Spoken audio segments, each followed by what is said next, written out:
Good evening, everyone, and welcome.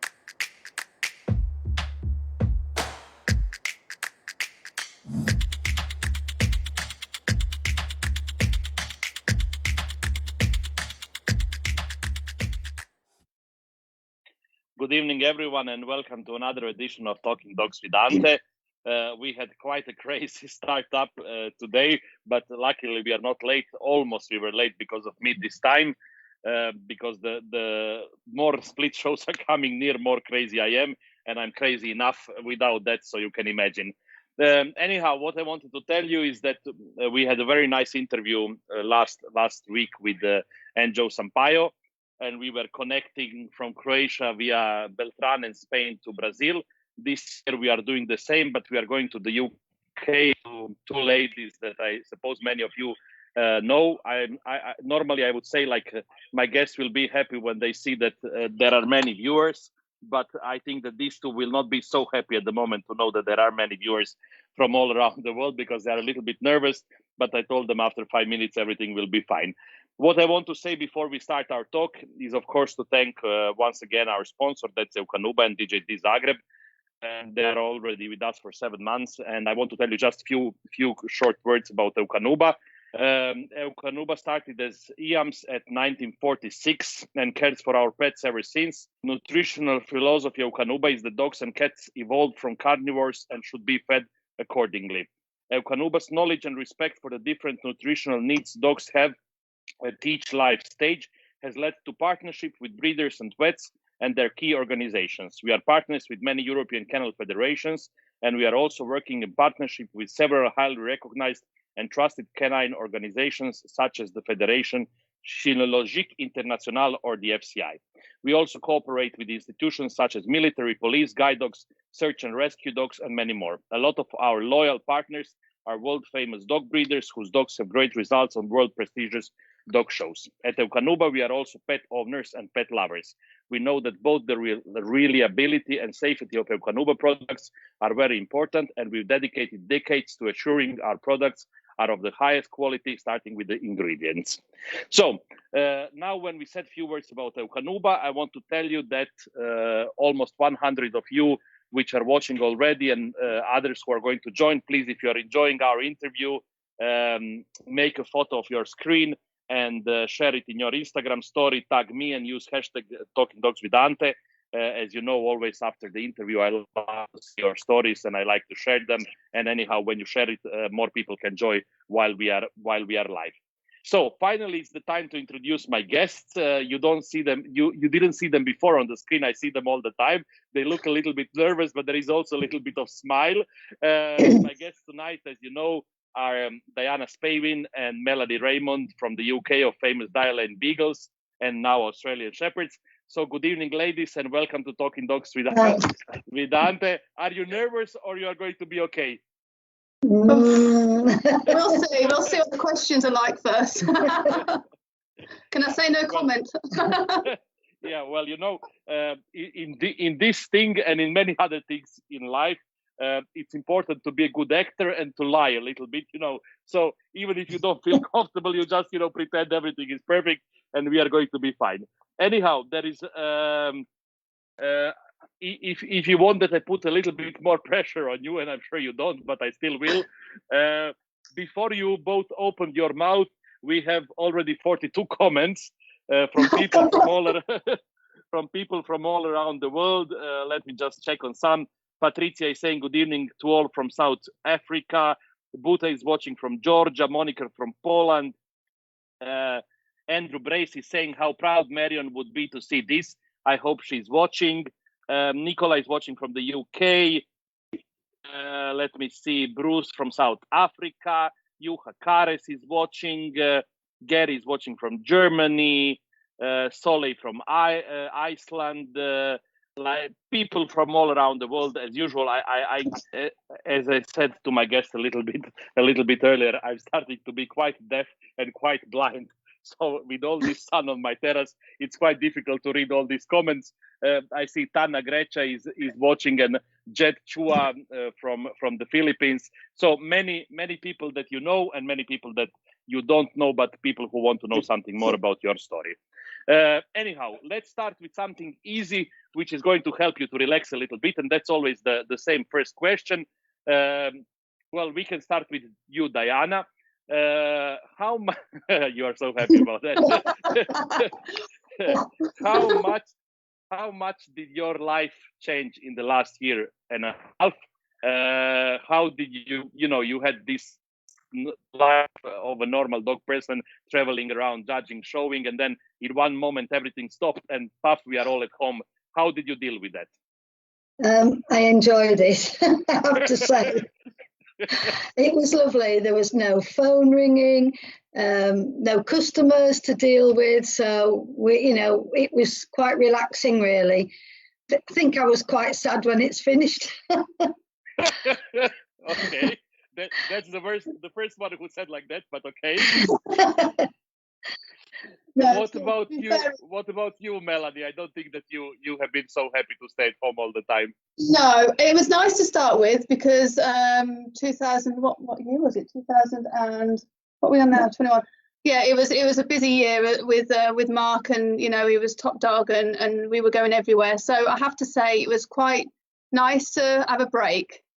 But the break lasted a little bit too long for me. So I was really quite glad to get back into the swing of things. But it was nice to have a break, and because we work at home and we live together and everything, it didn't have a massive impact on us. Where I know a lot of people really did suffer, and a lot of my friends suffered. I want to say mentally, I don't mean, but there were some really low points. So we were lucky that we had our family around us, and we were just doing what we do. So it didn't affect us that badly, really. Yeah, that definitely is a big plus, because first of all, for all of us, who have dogs and who live a little bit outside of the city, that was I don't think it was so tragical, because I just think about people who were living alone in a flat somewhere and they cannot go to visit anybody. That must have been horrible. But I say that I think we dog people, we have been quite lucky with all this, and as you say, it didn't affect us so much. But then when all this, well, it didn't finish, unfortunately. We are far away from being finished. But you started with the boom. You went to first big open show since Crafts in 2019, and boom, best in show immediately. So you were working hard during the pandemic. Tell us what kind of feeling was that? I was knackered. Sorry, already. Yeah. But because we took Biking, the young dog, and we had the Beagle, and we're running backwards and forwards. And I actually forgot how, even though it was an open show, I forgot how tiring a dog show is. And then we had Southern Counties a few days later. So maybe I thought I worked harder through lockdown and put weight on, but I think maybe the dog shows kept the weight off because you're running from ring to ring. And not like you, who handles lots of different breeds, but it's still, there's still a lot of work goes on. Yeah. Tell me, you mentioned now that you have been to Southern Counties just a few days ago. That was the first big general championship show since Crafts 2019. How did it go? Did it go well? Was it well organized? Did you show with the masks? How did it go? Yeah, it was really good. I'm the first to admit I was.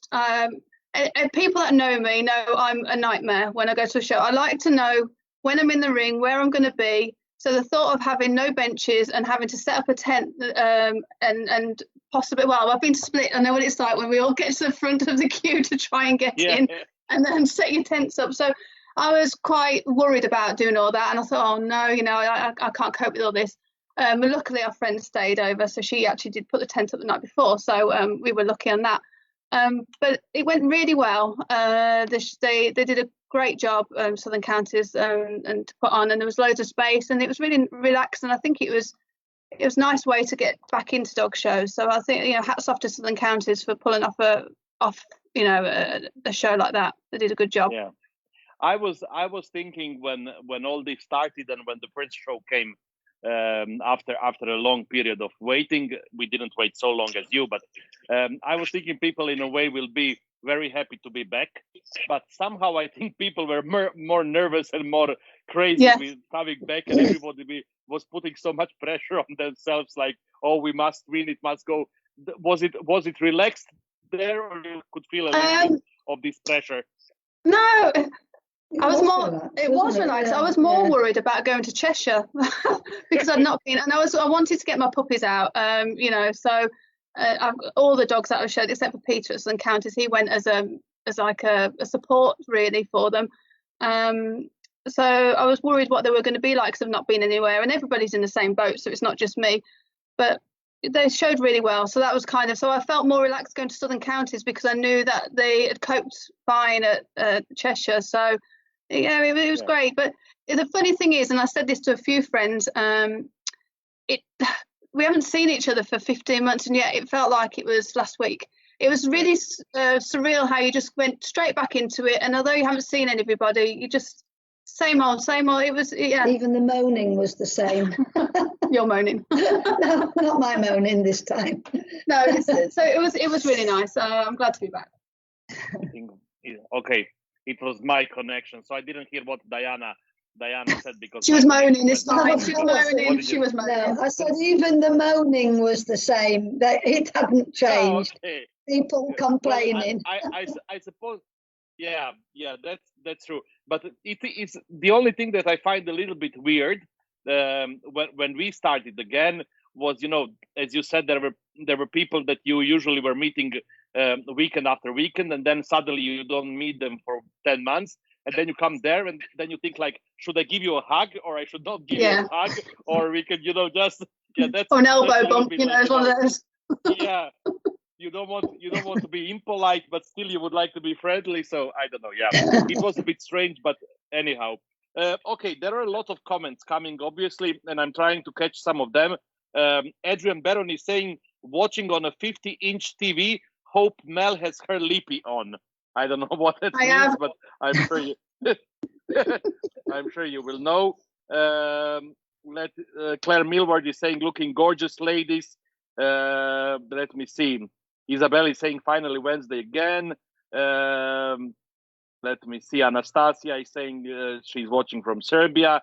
Vince Hogan is saying, hello, Ante, Mel, and Diana.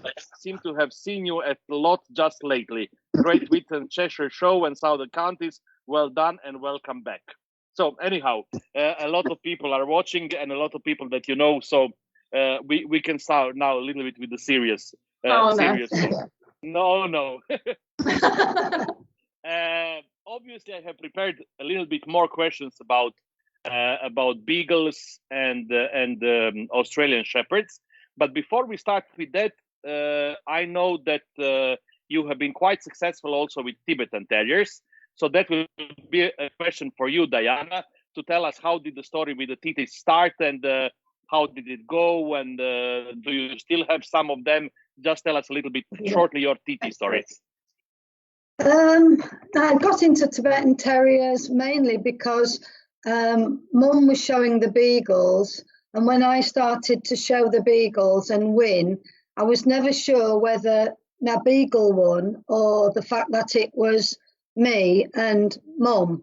So I decided to have a breed of my own that my mum wouldn't be allowed to show, and if I won, then that meant my dog won, and I knew I was fine, and I wanted to get to be known in my own right, not just, you know, marrying Spavin's daughter. So I went to the Iraqi kennels, Ken Sinclair, which for me has got some of the best TTs. And I got a lovely bitch from him called Mask and Costume. She ended up top bitch that year. And yeah, had quite a bit of success. And then Melanie, you had some, didn't you, as well? In fact, your young dog, Tinkle Winkle, became the youngest champion. 12 months and 13 days. So I think he's still got the title of the youngest champion.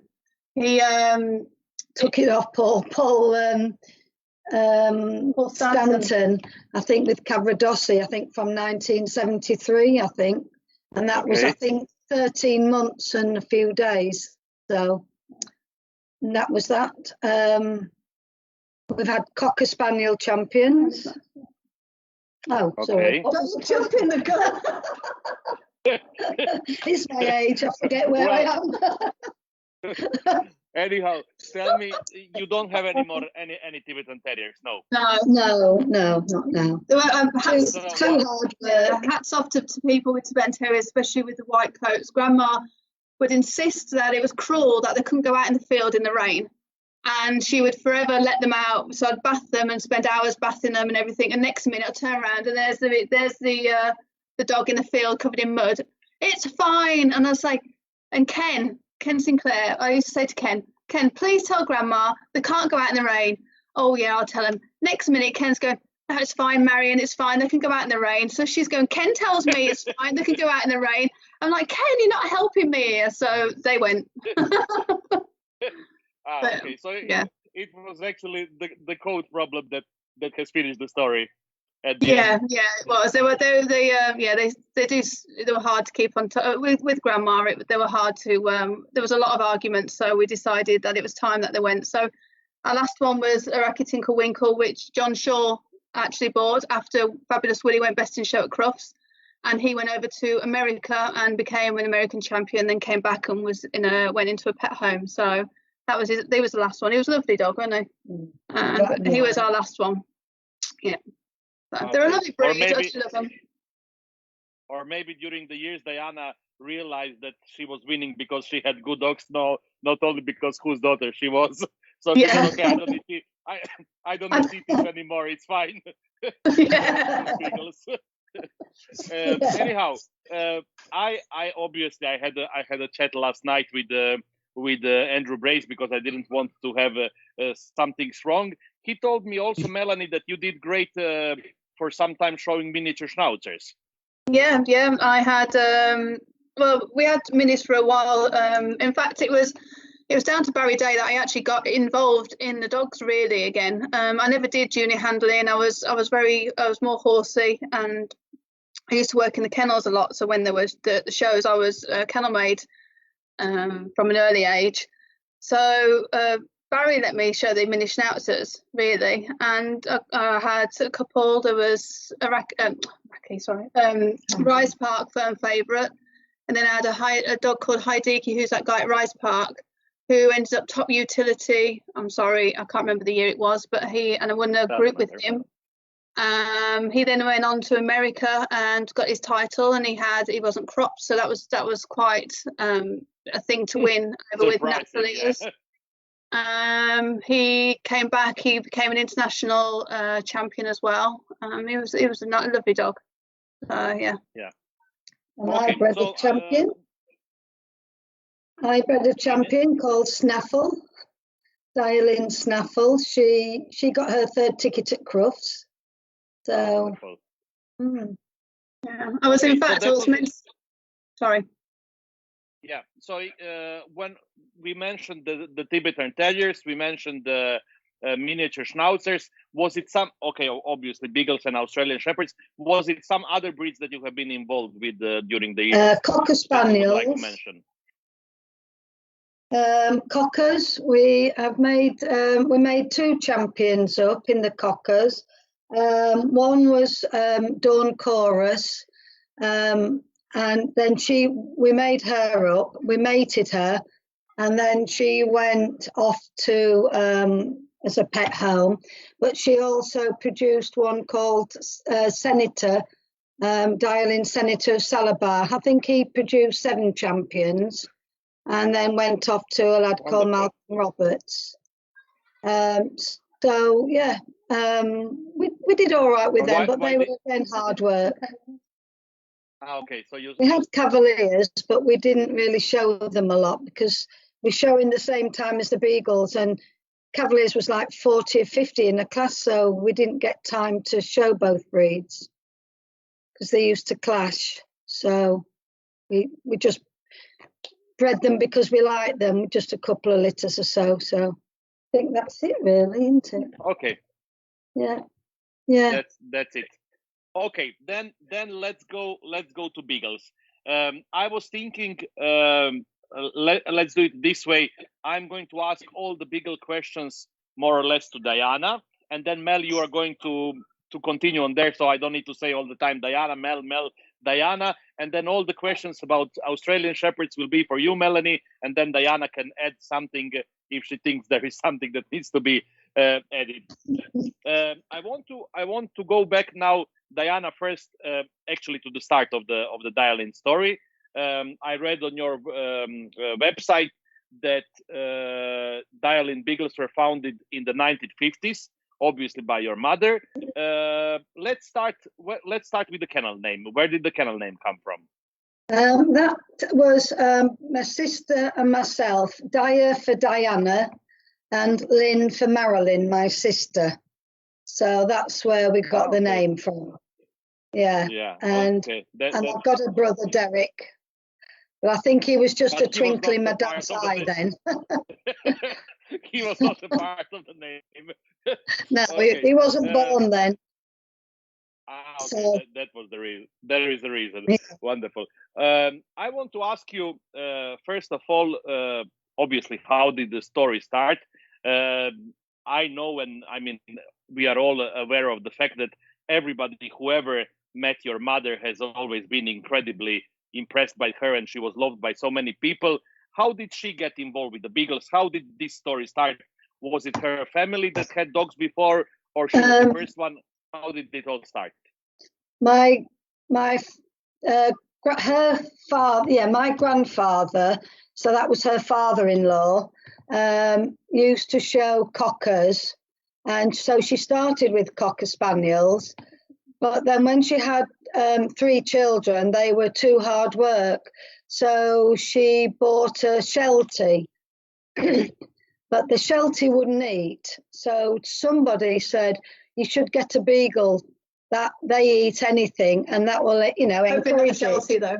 Not the Sheltie, no, not eat the Sheltie. Anyway, we got this Beagle, and my mum decided she preferred the Beagle to the Sheltie, so the Sheltie went to my auntie, and that's really how we started with the Beagles. I know Andrew will remember the name of the first one. I can't. I think Derud Vanity. No, I can't remember it. Andrew does. He knows the oracle. You don't need to worry, because I'm sure in the next few seconds he's going to put the name in the comments. Yeah. he will sort it out definitely. But anyhow, so it was actually something that was running in the family. You all had some kind of breeds that you understood after some time it was too much work with the coat, and you decided you want to have short-coated breeds, and this is how Beagles stayed forever in the family. That's more or less it. Okay, and tell me, obviously you were born in a dog family, and your brother and your sister, they are not so much involved with the dogs, only you. Did you know from the start that you will continue this tradition and that you will stay forever in the dog world? Well, I did have a spell when I went to work away with horses, and I went to work in a riding school and then in hunt stables.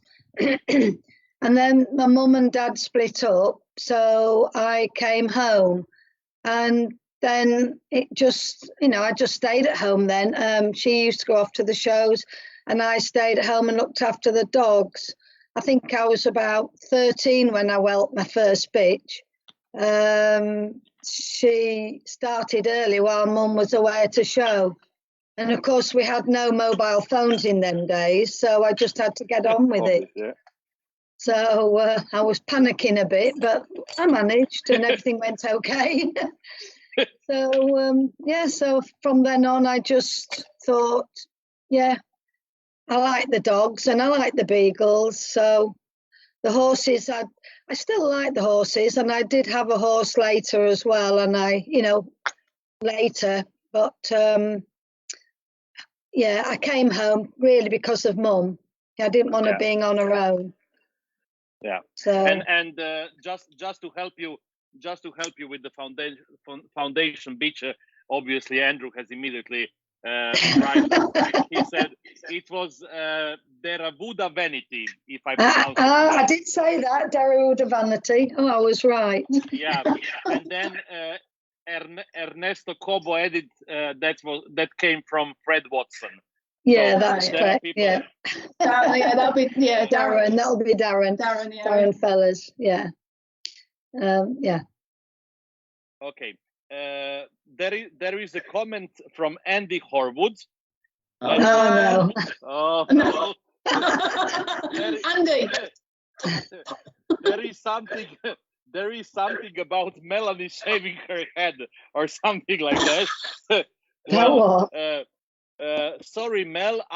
Mel has agreed to shave her head for charity for lymphoma in dogs. We hope we can raise a good deal of money to help with this problem and discover a bit more on how we can help these dogs. She's a cow, isn't she? Connection. So look out for this post raising money for this problem and Melanie Raymond new haircut. Okay, somehow I don't know it's going to happen, but okay. Anyhow,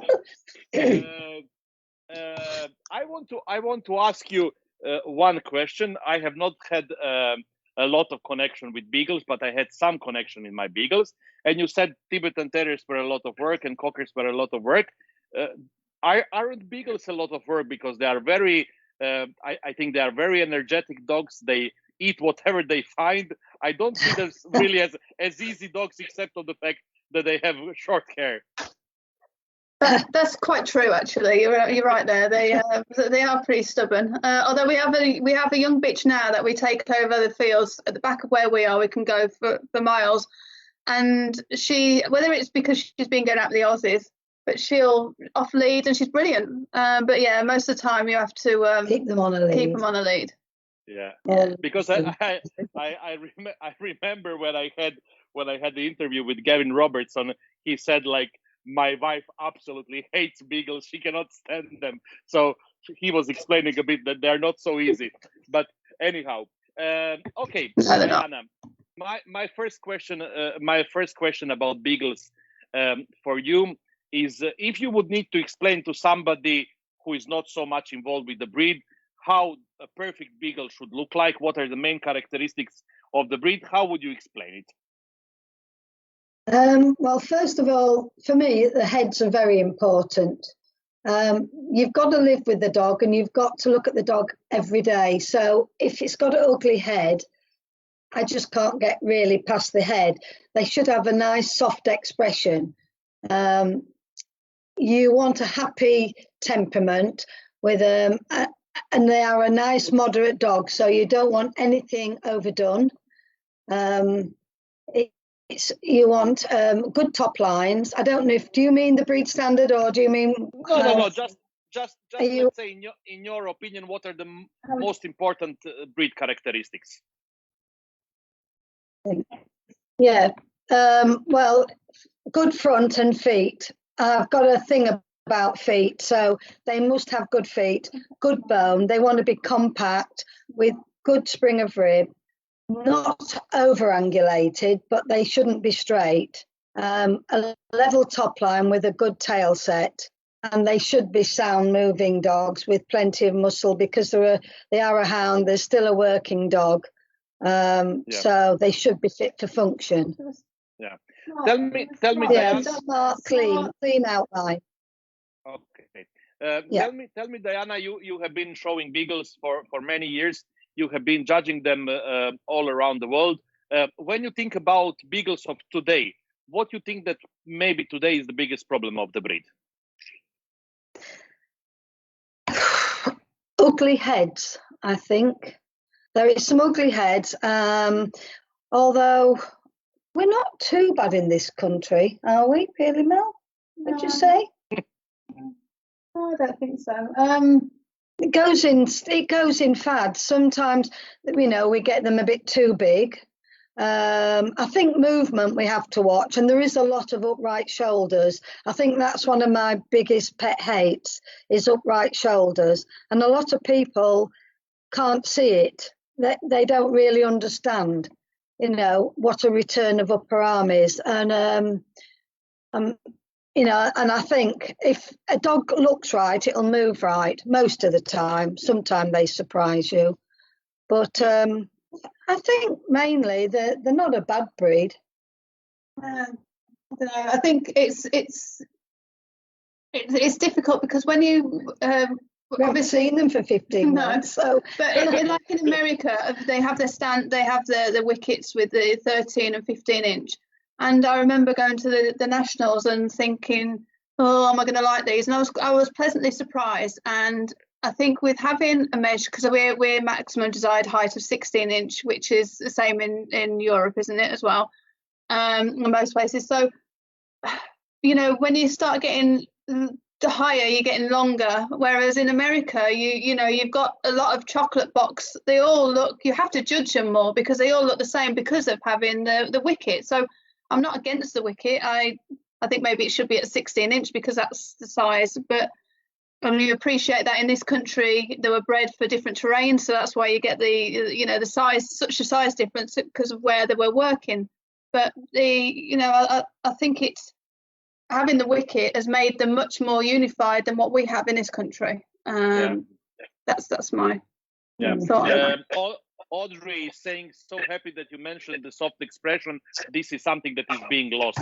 So obviously other Beagle people think about that too. I want to ask you, Diana, when you compare the Beagles that your mother started with and the Beagles that you had, let's say, in your childhood to the Beagles of today, do you think that the breed has changed a lot, and do you think it has changed for better or for worse? Well, I think it's changed for better in some ways. I mean, they are better looking now than they used to be. They used to be more snipey, shorter ears, not as much bone. Now, whether that's anything to do with food, if we have, you know, the dog food has more goodness in it or what, I don't know. We do get more cesareans now because maybe the heads are bigger, so they have more problems passing them. But I mean, Solomon and Gamble were probably dogs before their time because they could probably still win today. Whereas some of the dogs of their age, you know, you wouldn't want to show them because they just would look out of place. So, sorry. Yeah, no, you mentioned now this dog Gamble that everybody say has actually changed the breed, and in the same way, this dog has been a son of an American import. Melanie has mentioned previously that in the USA you have Beagles in two sizes, not like we have them in Europe or in the UK. I want to ask you, how different are the Beagles in the UK to the ones of the USA? And do you think that still today UK Beagles can get something good out of American imported dogs? I think so. Yeah, I mean, our Peter Piper, he was one of our top, well, still is one of our top dogs, and he's by an American dog.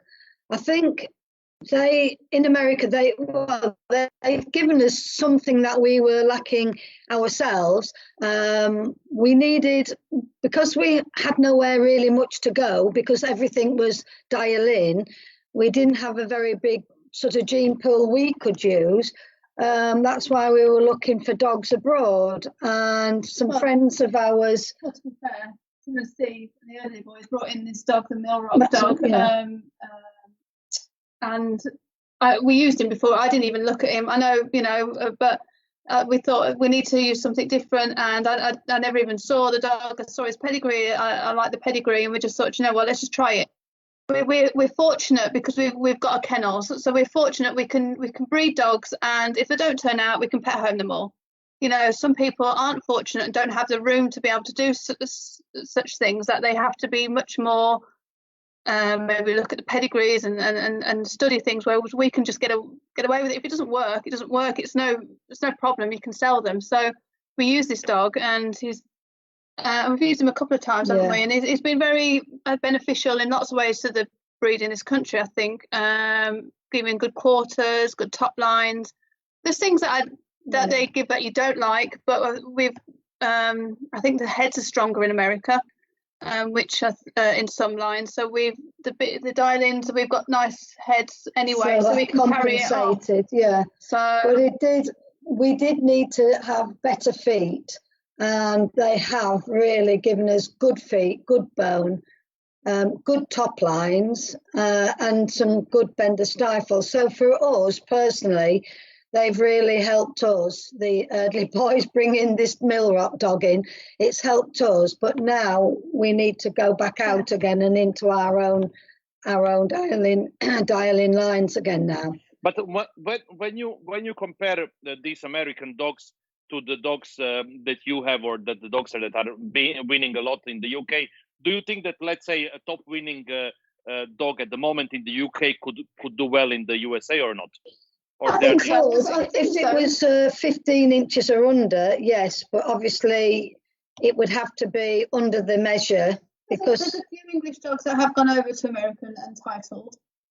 So yeah, I think if they're under the size, but they can win. Oh yeah, and but vice versa. It's the height that's the problem, you know. So you wouldn't really be able to sell a puppy because you wouldn't know what size it was. So they would want a fully grown one. But yeah, I don't see why not.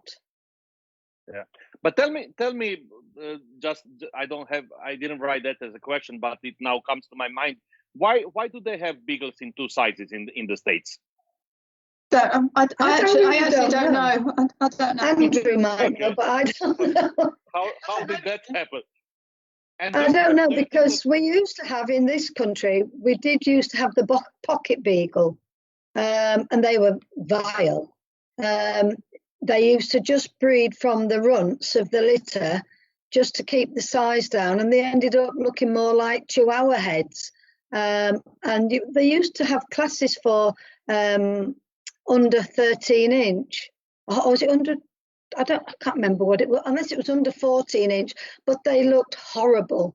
So we did stop the classes for that and tried to get rid of these pocket beagles because they didn't resemble a good beagle, not like the 13-inch American beagle that looked like just a proper beagle, but just in miniature. These were just runts.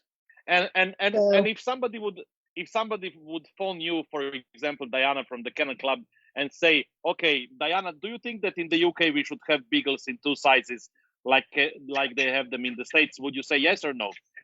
Yes, would you? No, I wouldn't. But I wouldn't be. If they turn around and said we're going to wicket them at 16 inches, then I would say yeah, go ahead. But I wouldn't. You wouldn't want two sizes? No, I don't want two sizes. No. Because we have the boss says no. Sorry, I was just thinking, yeah, Diana just said yes, I would not have problems with that. And then Melanie said, no, definitely not. Okay. You can tell who's the boss, can't you? Yeah, I appreciate the dogs over there, but no, I don't think I want it over here. Yeah. We'd have nothing to show, that's for sure. Now we know who is the boss in the house. Anyhow, definitely. Let me tell you just a few of the comments. Ernesto Cobo is saying Ponder was a dog ahead of his time. Serena Parker is saying Gamble was way ahead of his time. He could win today. Andrew Bracing saying Gamble was born in 1970 but could win top honors anywhere today. Janusz Opara is saying good evening. It's a real treat to meet and listen to both ladies. It's great to see and hear the similarity with the unforgettable Marion. And then Andrew Brace is saying the size were divided in the USA because of the terrain the hounds worked and the quarry they hunted. So there is the same here. Same here, but yeah. We just divide the sizes. Yeah, Leslie is saying two sizes for two different purposes. The small ones go into the brush pile to get the rabbits. The 15-inch to chase the cottontail rabbit, which is different to the hare that they hunt in the UK. So anyhow, we've learned something there. That was the reason for the USA to have two sizes. But anyhow, I have seen this let's say smaller beagles in the USA. They are quite nice, I must say. Yeah. They are good in the USA. Yeah. I wanted to ask you both, when you read the standard of beagles, do you feel that something maybe should be changed, that something is not okay for the moment, or you think that the standard is okay for the breed? I think the word moderate, which features umpteen times in the standard, can be interpreted in so many different ways. Is it? Well, yeah, because I think Doberman calls for a moderate stop, I think, and the Beagle, but they're completely different. You wouldn't say a beagle has a moderate stop. It's, in a way, it's quite Yeah, it's not a model, so it's difficult. But the standards, and the eyes, they don't. There is nothing really in there about the eyes properly, the shape and that. I mean, you know, we have a few different shaped eyes, don't we? And that, so maybe they could have a little bit more in about the eye, and there's not a lot really. They're supposed to be moderate, but they're moderate, and other breeds moderate aren't the same. For an all-round person. For an all-rounder, yeah. Yeah. Okay. Okay. And tell me about the health. Do you have some big health issues in the breed at the moment? Do you do some now? Of course, everybody does all kind of genetic tests. Is there something that bothers you with the health in beagles at the moment? Well, we've never really suffered with it, but obviously we've had all ours tested. So we have to have MLS. If you want me to, I can't pronounce the names, but doesn't matter. Yeah. That's fine. MLS, NCCD, IGS. There's about 5 now, different tests. Yeah, Andrew told me about this. I suppose it's Musladin-Lueke syndrome. Is that what you're talking about? Yeah, Musladin-Lueke, yeah. And then I've written it down. Neonatal cerebellar cortical degeneration, that's NCCD. IGS, that's another one. That's like a vitamin B12 deficiency, I think. The one that I think is really important is the Lafora, because that's for epilepsy, and not a lot of breeds can test for epilepsy. So that is an important one. They're all important in different ways, and you know, and if we can eradicate health issues, so be it. I mean, MLS and NCCD, they should be really easy to eradicate, because you can test for them, and as long as you don't breed with those, you know, you can get it out really quickly. So, but some things like epilepsy in some breeds, you wouldn't know whether, you can't test for it, so you wouldn't know if it was in your lines. Yeah. So yeah, we do test for them all. Yeah. But would you say that in general beagles are a healthy breed? Yeah. Yeah. I've never seen one with MLS or NCCD. So well, there were a healthy breed, but they seem to be pulling out all these new health tests. So who knows? Yeah, that's true. I mean, in many breeds, we start to test for the breeds that we have actually never seen in our life, and then suddenly all the dogs are carriers or whatever, but you have never actually seen. Yeah. No. Well, I think with the Australian Shepherd on the paw print genetic panel, I think there's about 18 health tests that you can do for the Aussie. So the Aussie has got a lot of health tests. Yeah, we will talk about that definitely later on. I just want to read few of the comments that we got from our viewers. Linda Cox is saying, 2 lovely ladies who breed and show amazing dogs who I'm in awe of, and I'm proud to call them my friends. And then Andrew Brace is saying, eye shape has never been included in the UK breed standard, which is a major omission. And Leanne Davis is saying, I agree, eyes and expression are very important. Ernesto Cobo saying, true about the eye shape with little description, as it is between almond and round. So there is obviously a lot of people that think that maybe in the standard there should be few words about the eyes, because I mean you said when I asked you the first question, you said how important is the expression, and the expression comes a lot from the shape and the position of the eyes. So it's strange that the standard doesn't say anything about that. Yeah. But okay, maybe somebody is listening who can do something about that. And maybe you will have soon a phone call to try to do something about that.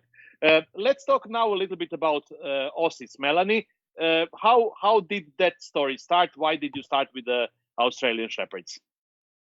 Well, it started because... Was it the same reason why Diana started with the Tibetan Terriers? No, not quite. I had dabbled in a few different breeds, and I was still showing the beagles, and I got with Lee, my husband, and we decided he liked another breed. He wanted Alaskan Malamute, and he'd had a Ridgeback before. He was a lovely dog who hated me because I came along. He was a lovely dog, to be fair. Yeah, he used to. But yeah, so Grandma used to do an audience with Marion, which I think Andrew used to organise, and it was Angie and Neil Allen from the Allmark Kennels. They used to have a pub, so they used to host it, and we used to go along, and we used to always try and fight who used to sit next to Alberto, didn't we? Alberto was with the giant schnauzers. We all fancied him. So even Andrew wanted to sit next to him. Anyway, so they had a litter of Aussies, and I liked the Aussies. I'd seen them with the Thornapple dog, the climate control dog, and Russian Roulette that Frank Bayliss had and won at Crufts with. So they had a dog, and that's how it started, really. I had it was Allmark, Ozzy Osbourne, Elmo. He ended up with 10 tickets. I think he was top dog that year, or a couple of years he was top dog, and it went from there, really.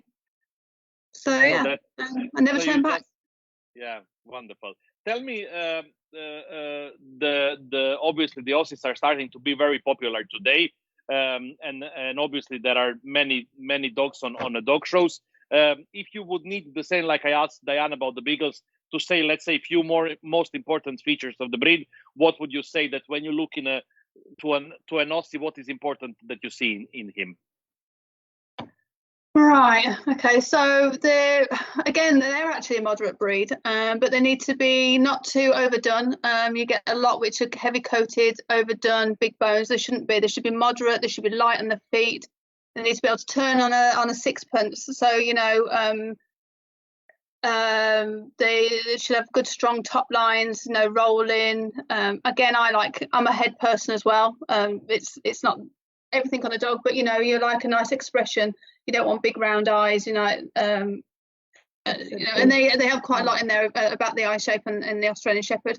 And they're a working dog. They should look fit and be able to do a day's work. They're meant to be able to jump on the back of a horse. I don't know if anyone saw the video earlier. If I can jump on the back of a sofa. So they're a fit, agile dog that can do lots of different jobs. Okay, because Andrew is in the meantime writing another thing which is important. I agree with him, and that's the eye color, because there is color.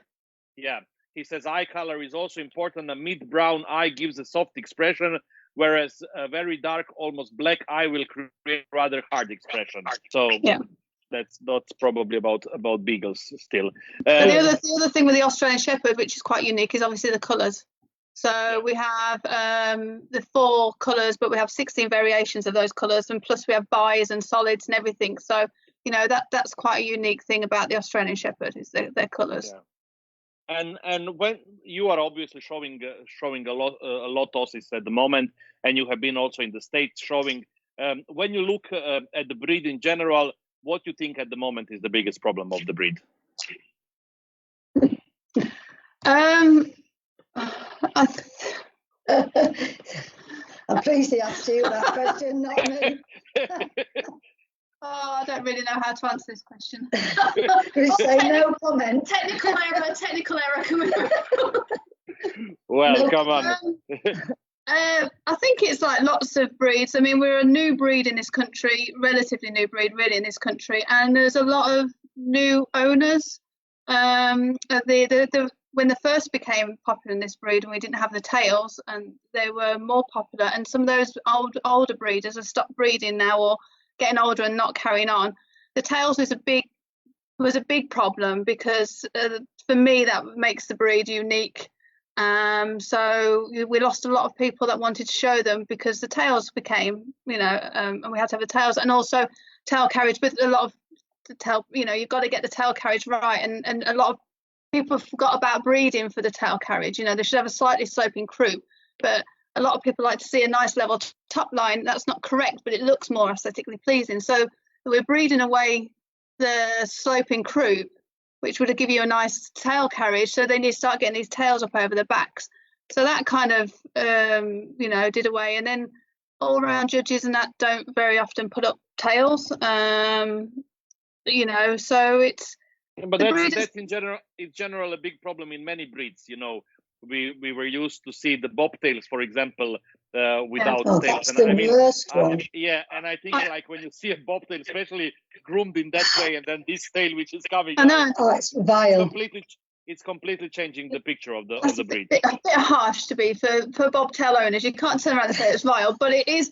You do often wonder whether they could groom them slightly different now, because they have to have the tail, because like you say, they stand lovely and then they move and the tail comes out. So I think that had an impact. And we have quite a split in this country. We have we have a lot of working people and show people that just show. So there's a variation in more moderate to slightly more, you know, solid, and I want to say overdone. I'm not trying to be, you know, so there is a big variation here, and yeah.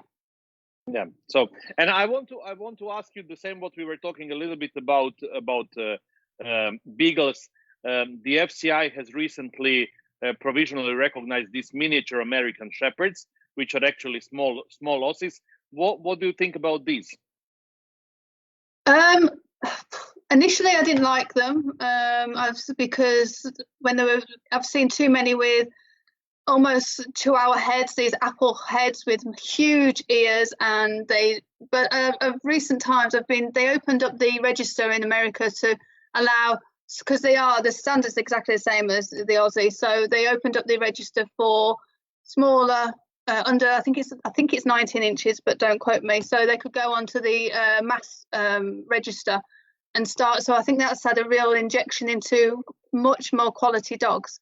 And I've seen a few now that I would have thought. In fact, I did ask a question the other day: how do you get them onto the import register over here? But there was far too much hard work. I'm not going to do that. But I've seen some that I would think actually I could quite happily show one of those. So they, you know, again, they're improving all the time. But I think with the injection of having the Aussie being put into the mass register, it's helped a lot with the quality. Yeah. So maybe one day. Very posh word. Injection. Injection. Yes, I can come up with them sometimes. You know? Yeah. Tell me. The same question that I asked to Diana about the breed standard. Do you think that the breed standard for the Australian Shepherds is okay, or you think that something should be added or changed? The breed standard, I don't think it's okay, because it deviates from the. It's another big one, huh? Deviate from it. Mamma mia! It deviates from the original. Really prepared for tonight. I know, I tell you. I've got all big words on this sheet now. Use them occasionally, it says, you know, pick one out and use it when you like. No, I think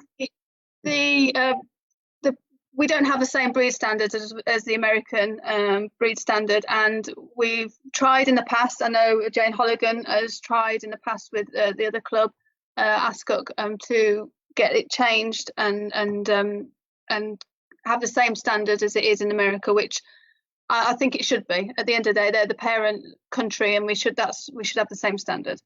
It's not a massive change, but there is certain things in there that does have a huge impact on the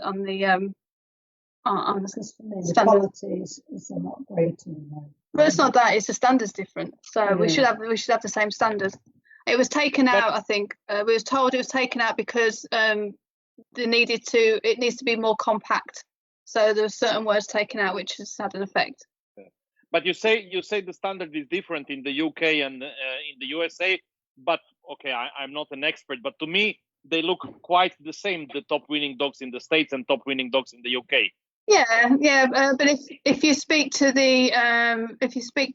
breed people and breed specialists in America, they're quite, you know, there is quite a difference. And I think we should have the same standard. I don't see why we don't have the same standard.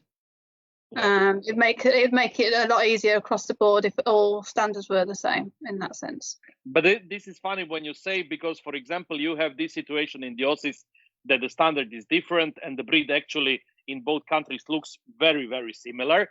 But then, for example, when I spoke to some of my guests about English Springer Spaniels, they say in general, more or less, the American and the UK standards are very, very, very similar. but the And the dogs dogs are look completely different. completely different. So Yeah. it happens sometimes. Anyhow, there is a question from Leanne Davis. She says both of these lovely ladies have had such great success with the vast range of different breeds. Would either of you consider introducing another new breed to the kennels in the future? Oh, Jack Russells. Oh, I love them. The little Jack Russell Terrier. Yeah. But everybody's on the bandwagon now. They're all having them now. So I don't know, but I do like them. Maybe as a pet. Yeah. I've always loved Afghans. I would never have one. I would never have one, but I've always loved Afghans. No, I mean I can't cope with terrier coats. I'm not going to have an Afghan. But I also love Afghans in somebody else's house, not in mine. Definitely too much work. Anyhow, Ernesto is saying also stopping tail docking in Old English sheepdog is I feel was a factor in reducing their numbers as they became almost vulnerable. Also, after owning two bobtails in the 70s, who were of course docked, I can imagine the tail can create a lot of hygiene issues. Yeah. That's true that this tail docking back and ban and ear cropping ban has changed a lot of breeds, but that's something we need to live with, and I don't think that we will ever go back, unfortunately. There. But that's another story. I want to ask you now, Melanie, about the health issues in Australian Shepherds. You said that there are a lot of genetic tests for the breed, and you had also some bad experiences. How healthy is the breed, or how unhealthy is the breed? It's a new breed relatively. I mean, it was recognised AKC 1991. So and ASCA their club started in 1957. So that's the parent club. So it's going to have, and I think it's a mixture of 20 odd breeds. It's not very healthy. There's a lot of things that come up. I mean, and you speak about me having issues. I've lost two dogs, young dogs with lymphoma. It's across the board. The more people you speak to, it happens in lots of different breeds. I was just really bad luck for me to get two dogs, completely different pedigrees. And a friend of mine also, she lost her dog with lymphoma, and he had a completely different pedigree to the other two dogs. So there must be a predisposition in the breed. There must be something there, and there's a trigger. What it is, I'd love to find out. But you just keep testing, and hopefully, eventually we'll get healthy dogs. I mean, I'm not one of these. We test for everything now, and some things aren't even relevant to the breed, I believe. But you don't test your partner to see what's wrong with them before you breed and have kids, do you? Are you gonna need glasses, or what's your sight like? All these kind of things. Are you gonna have hips? Are you gonna have hip dysplasia? We're gonna need a walking stick later, kind of thing. So that's very true. That's very true. People make kids without any genetic tests. Yeah, exactly. I mean, it's But it is true that what you say, and it's in many breeds. There are definitely some things that are good and that can help us, but then there are so many of these health genetic tests that are completely irrelevant, and nobody ever saw anything of it. Yeah, some markers in certain breeds are different. They might have been discovered in one breed, but that marker isn't in that other breed. So some of these are irrelevant tests. But if it's a step forward and it's a good thing, and we can help eradicate things, then so be it. I'll just keep testing, and Yeah, of course. Yeah, it's easier. It's easy. I mean, I like how Davor Javor, when he was my guest, when I asked him about genetic tests, he said it's a tool, not a rule. So I think that's a good definition. Yeah, 100%. I agree on that. Yeah, you use it as a tool. Don't throw the baby out with the bathwater. Was something else. Somebody else said, you use it and then make your decision from there. So, and it's like with hip scoring and elbow scoring. I mean, you can breed two 0 hips together and get hip dysplasia. So where's the logic in that? It's a lot of that's environmental. So use it as a tool, but don't it's not cut and dry. Yeah, absolutely, I agree with that. Anyhow, I think that has been more or less my questions about the two breeds. If you want to add something, you can add. If somebody else will ask something, now we continue with the quick questions, which are usually very difficult for my guests. This is something that everybody, in a way, viewers love it, guests hate it. So I have some also for you. Before that, of course, I want to say to everybody who is watching, and it's more than 150 persons watching live. If you like the interview, please make a photo of your screen, put it in your Instagram story, and tag me and use hashtag Talking Dogs with Ante. I love to share this after the interview. I prepared some of the questions for you. So most of them are for both of you. So let's start. Which show you judged you consider for the moment to be the highlight of your judging career? You can answer it, Diana. I suppose my first Best in Show, really, at Bath. For anybody to be able to judge Best in Show at an All Breeds Championship show for the first time is quite a big thing. And then, of course, judging Beagle at Crufts, and that was another big highlight. So they're my two highlights, really. What about you, Melanie? Well, my most memorable, because I haven't judged that much. I'm not into judging as much as Mum is probably Bath, which was my first ever Beagle appointment, which I judged on the Friday. It was when the show blew away. And I gave birth on the Monday. So that was probably my most memorable when I was, I think they had me next to the St. John's ambulance in case I started whelping in the ring.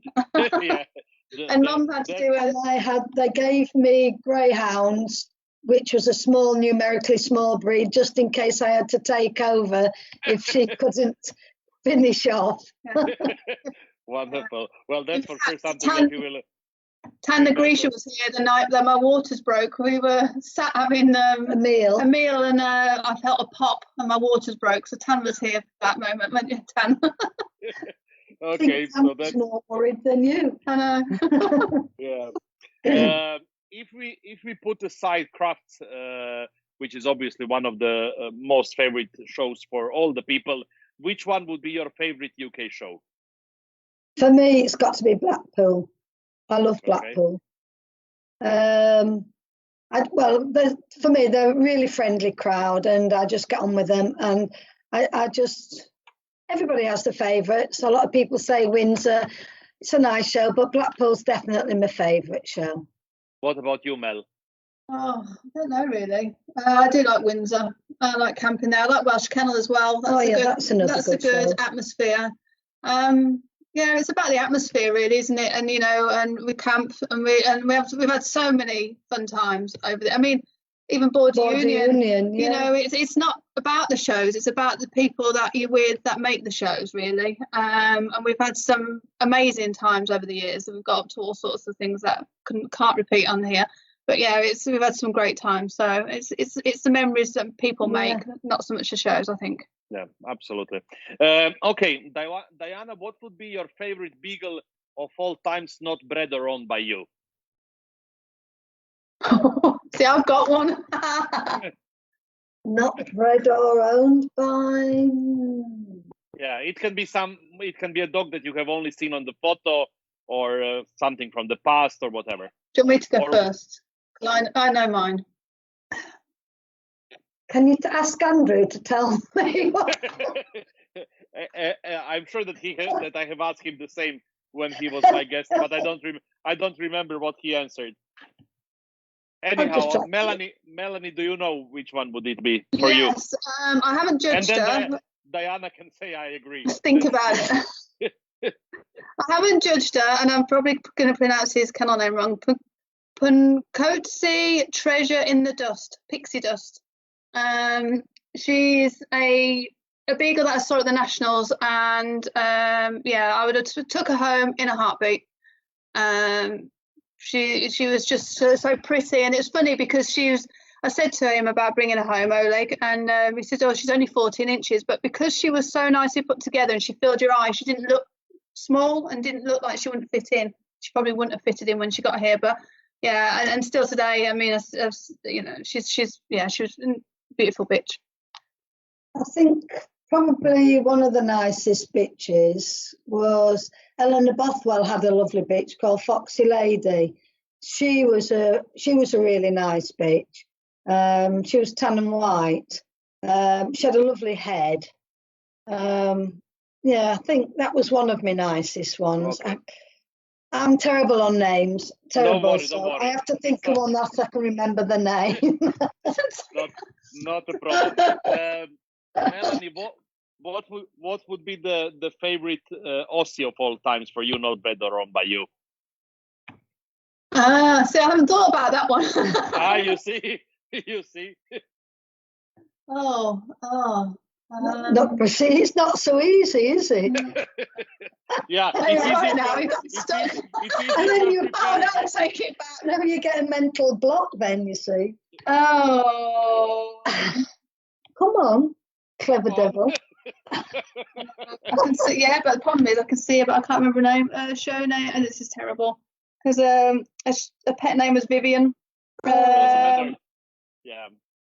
Yeah, People so Vivian. Yeah, I remember seeing her at the Nationals. It'll come to me, and the judging. They were making these two dogs move around, a dog and bitch, and move and move and move and move. And this bitch was faultless, and her top line just never moved. And I remember the handler coming out, and he took his jacket off, and he was soaked. And I was just in awe of this bitch. How she just kept going round and round and round. She was fabulous.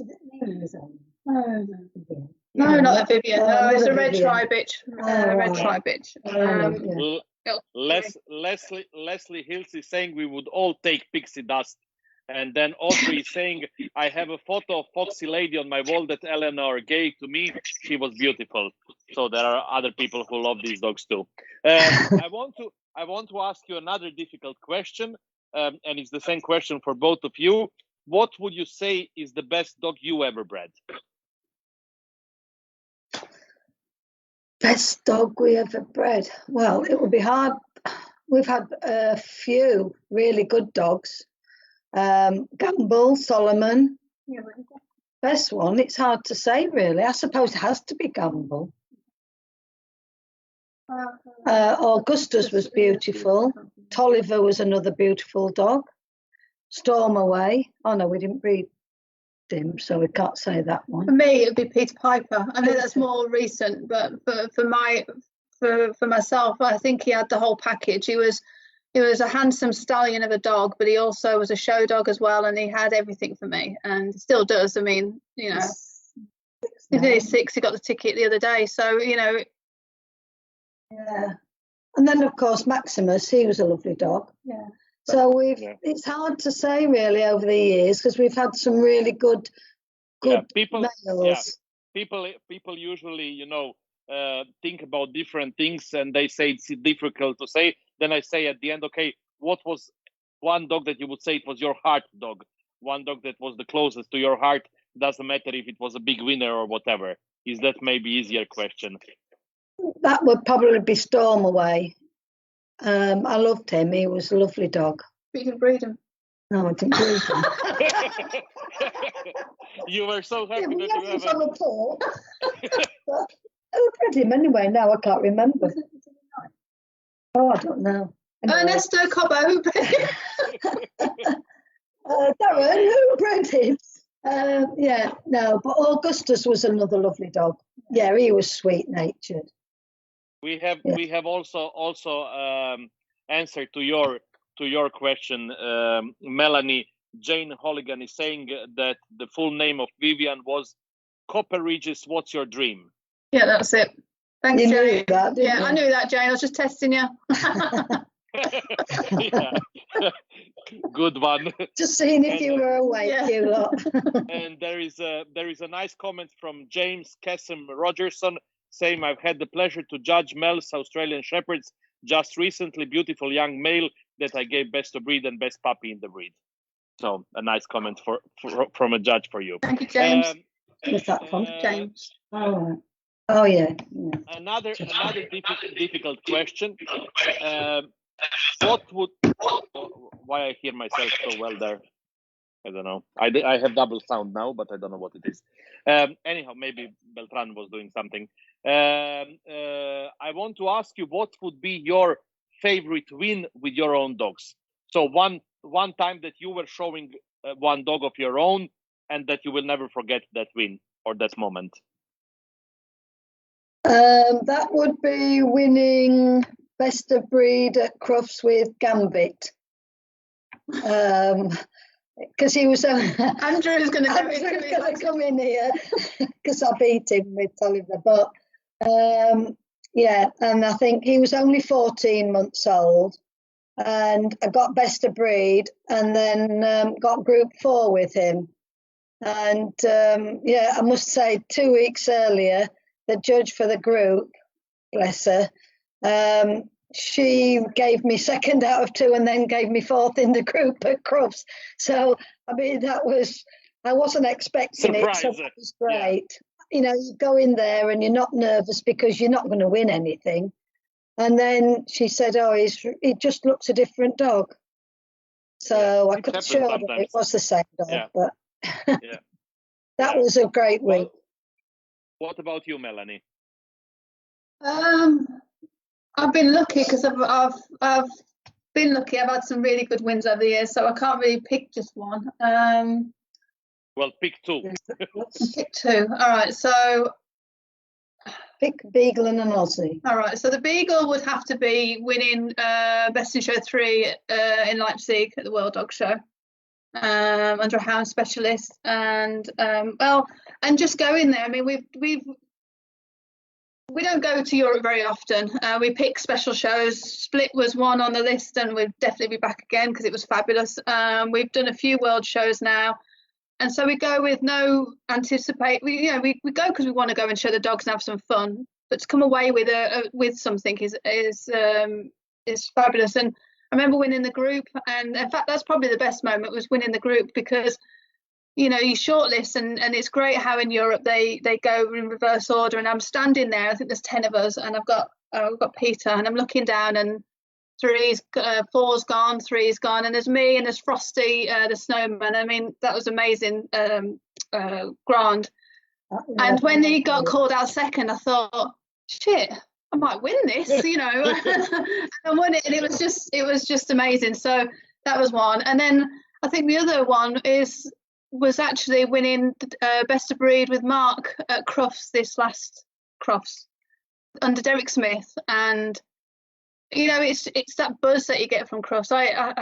There's just something about Crufts, you know. For me, it's my favourite ever. I know everybody says the same, but you know, when you I get a tingle in my bum cheeks when I win something I'm not expecting. It's like this, you get this cold feeling, and yeah, that was fabulous. And I think it's the support around the ring as well. Mark had a real fan club. Trudy was your bucket bit, 20 Trudy short. And you know, so that was a great moment. Yeah, I can understand that. I for a difference of you that you have been showing many times in Crafts, I had been showing so many times at the World shows and European shows and so on. But I will never ever forget. I had a Dalmatian from Estonia, I think, and we went to Crafts, and you know, I was saying to the lady, like, why do you want to go to Crafts? I mean, I have never heard of this judge, and it's like 200 of them entered, you know, and I won Best of Breed, and later I think he was 3rd in the group. But that emotion, you know, to win under a judge that you have never seen before, and then this crowd and people cheering, Crafts really has this kind of special atmosphere, and it is very special to win there. I can absolutely understand that. There is a comment from Enrique Mate Duran saying, hello Diana, hi Mel, I'm so glad to see you here. Here is another member of the Camel Club. Thank you, Ante, for giving us thank you, Ante, for giving us the opportunity to see my girls. So I want to ask you another thing. Maybe you have already answered, but is there one breed that you never had at home and you would like to have? Well, you said, Diana, it would be a Jack Russell. You said that you love the Afghans, but you would not like to have them. Is there something that you like and you would like to have? No, actually, I'm quite content. Okay, That's the first. That's the first. That's the first, yes. Yeah. I'm happy. I'm happy with what I've got. I don't think I'm happy with what she's got. She doesn't need anything else. Wonderful when you agree about something. Yeah. Tell me. Obviously, let's put your mother or your grandmother out of the competition, because obviously you missed her. But is there another dog person that is not alive anymore and that you terribly miss? For me, Terry Thorne. I love Terry. He was my mentor. In fact, he was the one that got me my first Best in Show. And he was such a lovely man that I don't know anybody who had a bad word to say against Terry. And if he could help anybody, new people, anything, he would do anything. As long as it didn't cost any money, he would help you. Yeah. But no, Terry, I really miss Terry. Yeah. What about you, Melanie? It's somebody that you wouldn't know, a lady named Sandra Harrison. She passed away this year with cancer, lung cancer, and she was on a committee with me at NASA, and she was secretary for many years, and she was just a really nice lady. She was, she loved everybody's dogs. She wouldn't have a bad word said about anybody's dogs, and she was great. Right. I mean, she used the F word with me many times. We were fuck buddies, sorry everybody, but in a different way. But no, she was a really nice lady, and it's just crap, isn't it, when cancer takes nice people. So yeah, I miss her very much. Okay, wonderful. Tell me another thing. Let me just check, because there are comments coming all the time, and I'm pressing all kind of different things on my keyboard. Patricia Sutton is saying, loved Gambit. I gave him a CC at Bournemouth, and he then went Best in Show. So there are a lot of people that watching this interview. I want to ask you. Obviously, you both have traveled all around the world, and you know most of the people in the UK. One breeder of any breed that always surprise you with the quality of his dogs, that you especially admire for his dogs that he has bred during the years. One from the UK and one from the rest of the world. Any breed. You could have let me know this question earlier. It's a hard one to think about. I've got one. There you go. I'll go first. Go on then. Frank Bayliss, Bayshore Kennels. He is a phenomenal dog person. I've become very good friends with him when I was in America, when Austin became ill. In fact, he used to phone me loads, and we'd talk about all sorts. He's a great character. What he doesn't know about dogs isn't worth knowing. Obviously, he's famous for his Aussies and his Border Collies, and he's had some amazing Chinese Cresteds. He also breeds all sorts of weird, a lot of English breeds, and cows,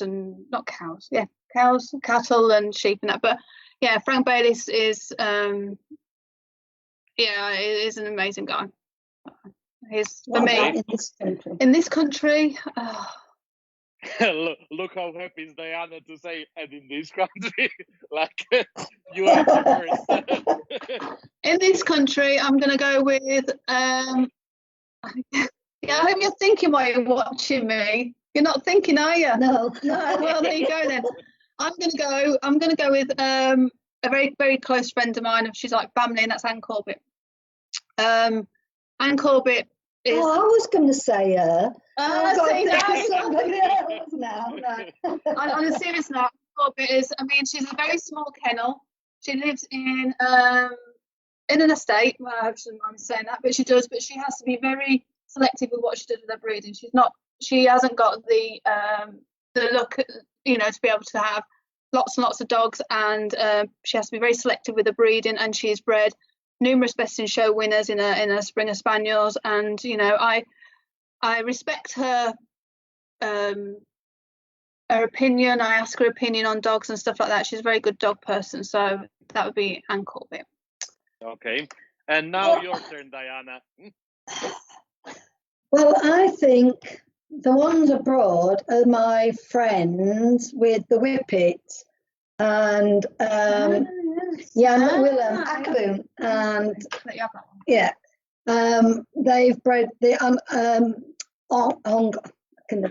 creme anglaise whippets, and I mean they have had some amazing dogs, and they do really well in Europe. And he's such a lovely guy, but both of them are. They'll do anything to help. So I'm really looking forward to seeing them as well in September, hopefully, when they come over. Yeah, they've had some fabulous dogs. This country, well, I think Ken Sinclair for me with the TTs, he has been consistent all along, and he's had some really fabulous TTs. But then Gavin's had some really nice petits. There's a lot of. It's hard to pick. Yeah, one obviously. You know, and I suppose it was okay. One is enough. Yeah. Yeah, wonderful. Tell me, obviously the first show after the pandemic has already happened, but you have some young dogs at home, and of course everybody was excited to show them at their first show. Let's ask first to you, Melanie. If somebody would say to you, under which UK judge would you like to show at the first show after the pandemic your horses, somebody whose opinion about your dogs is extremely important for you, who would you pick? Howard Ogden, got best of breed. Okay, that's a good answer. And, sorry, it's a quick answer. No, I don't know.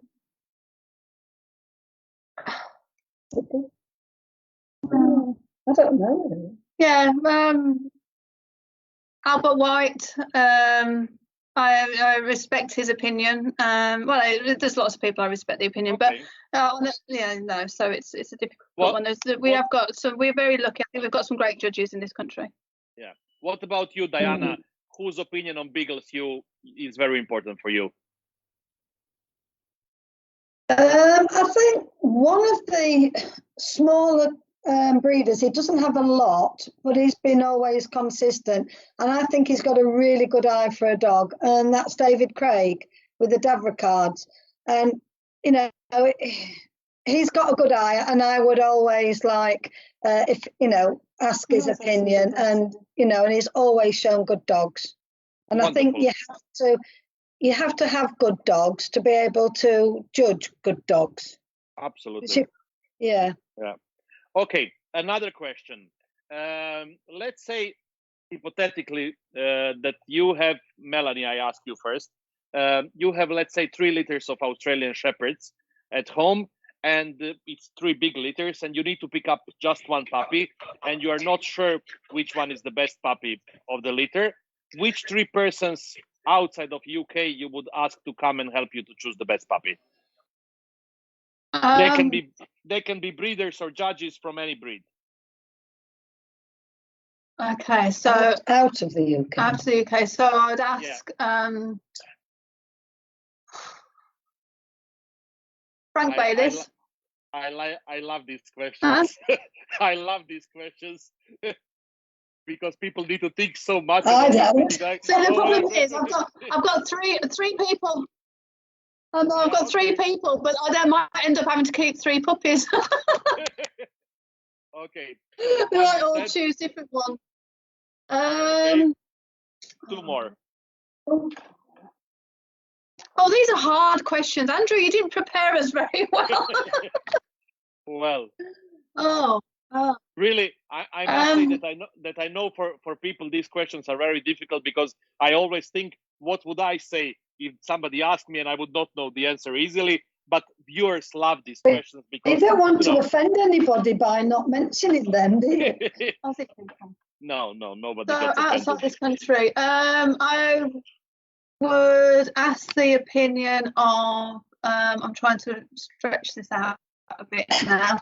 That's giving me time to think. I can't. Nanette Newbury, she's because she's to the point and she would tell you whether you like to hear it or not. So, you know, that's always you know, something. And oh, who else? One more. Only one more.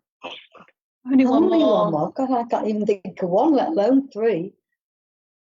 Okay, Diana. I'm gonna go. I can't think of. Go on, Mum. Well, If we take ages to think about it, I'll move on to another question. I'll say I'll get fed up with it.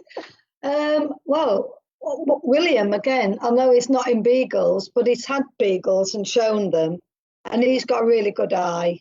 And I would definitely ask William. Yeah, I think that's Jan right. Willem. He's been around the Aussies a while now, so I'll go with Jan Willem for the Aussies. Jan as well. Willem. Okay, so Melanie finished. now Diana, you need two more. Two more from abroad. Yeah. Has he? What, in Australia? Yeah. Yes, I've just thought of one. Christophe Duval in Australia. They've had some beagley kennels, and I'm really struggling for my third one. Then I don't know. No. Oh yeah, there's Paolo Dondina. Now he's a good beagle man. Wonderful. Yeah, Paolo. Okay. Wonderful. There we go. Between us. Thank you, Mel. Okay, let's see if this will be a little bit more, if this will be easier or will be more difficult. Let's start with you, Let's start with you, Diana. If you would need to thank to 5 persons in your life who helped you to become what you are today in the world of dogs, they can be alive or not alive, which 5 persons would you thank? Well, first of all, my mum, Terry Thorne, Mel, because without Mel, the Dialins would not be where they are today, definitely. 2 more. 2 more people. I'm just trying to think who've got me where we are today. Well, it's got to be, who would it be? Andrew Brace, because he's been really helpful. And one more. Are you sure you want 5 and not 4? It's a small table, you know, mine. Yeah, four is enough. Okay, Melanie, now you. I would very similar actually. I mean, but I could go mom and grandma, obviously, and I've been very lucky. They're mentoring me all the way through, and I'm gifted to be able to have had these guys. Andrew Brace, because Andrew's always been there for me. Get me out of sticky situations. No, but also with correcting my spelling on Facebook, the amount of times I get a message and tells me. But no, on a serious note, Andrew has always been there. So Stuart. Oh God, yeah, Stuart. There you go. There's your 5. Well, Stuart. I meant that's my 5th. Stuart. Okay. Sorry, Stuart. I would go with. Well, a lot of it's my friends really as well, because I've had the mentoring from my family, so I've been lucky in that sense. But I've also, if I hadn't had my friends around me as support, so I would say Trudy Short, Anne Corbett, the early boys, Chris and William, you know, so my friends that are close to me, that have kept me going through the dog world. Wonderful. Okay, this will maybe be a little bit easier. I don't need the name. You can say just the occasion where it was, and I don't need just you say the breed and when it was. The question would be, in your opinion, the best dog you ever judged. Ooh, best dog. I don't need the name. You can say it was, I don't know, a dog I gave best in show, or a dog I judged here or there, and then everybody will. There's 3 that come to mind that 3 that come to mind. One is Nora, what was it, Vantonia Unwrapped, Chinese crested. She was a beautiful bitch. Then there was Fabulous Willie. And then the other one was the Soul Trader Aphrodisiac, the PBVG I gave Best in Show to. And she, for me, she was, I think she was better than her daughter Jilly. But yeah, those are the three that I think are really, really stand out for me. I haven't judged as much as Mum, so but the one dog that was when I judged miniature schnauzers at LKA, and we came into the puppy class, and all the way through the dogs, I kept thinking about this puppy, and I was like, anyway, I gave him the dog ticket, and I ended up giving him best of breed, and so that was LKA, and then he went on to win 17 CCs and was top mini then the following year. So yeah, it was exciting. I really, when you get that dog, when you're judging and there's one there, you think, oh, this is great. I found something, so I'm all right now. The rest of it, if there's nothing else great comes in, I found the one, so that's fine. Yeah, so yeah, that's great. Okay, tell me like this: one dog of any breed that you have seen at the dog shows, and you wish you would like to have it as yours. Any breed. One dog that has impressed you incredibly a lot, and you were thinking, oh, I would like to have this dog. Oh, any breed. I'm hopeless at. Oh, I can't really say because I'm judging, so I can't say. There's one dog I really like, but I can't say because I shan't say which breed. But no, let me think. It can be something from the past. From the past.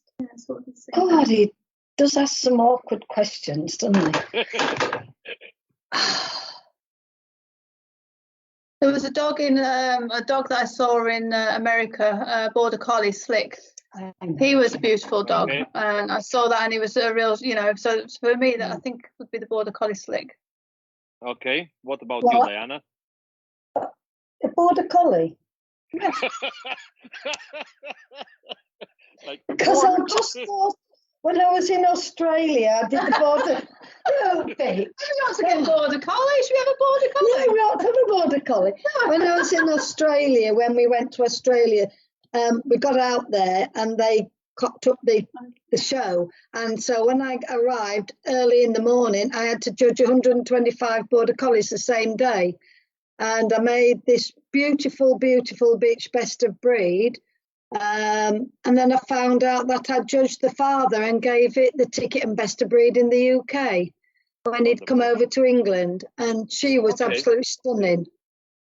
Well, okay. Yeah, I might have to get a Border Collie now. Yeah, this is easy now. If you were offered to judge 3 national specialties in the USA in the breeds of your choice, what would they be? Well, I suppose it's it would be the Beagle Nationals, obviously. Yeah, same here.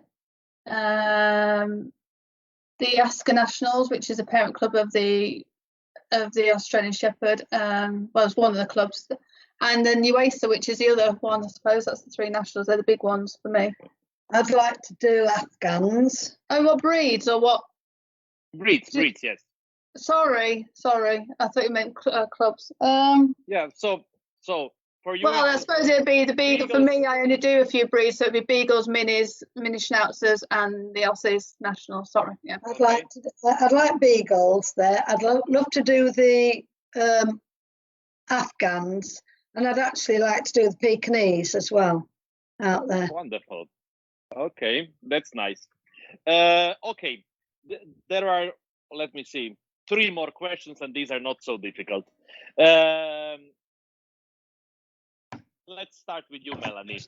If you would, for some reason, stop breeding Australian Shepherds and you would give all your dogs away, and let's say in 5 breeds you want to start again, to which kennel would you go to buy a puppy? 5 breeds? Yes. Oh my God, it's not easy. And the same for you, the same for you, Diana, with Beagles.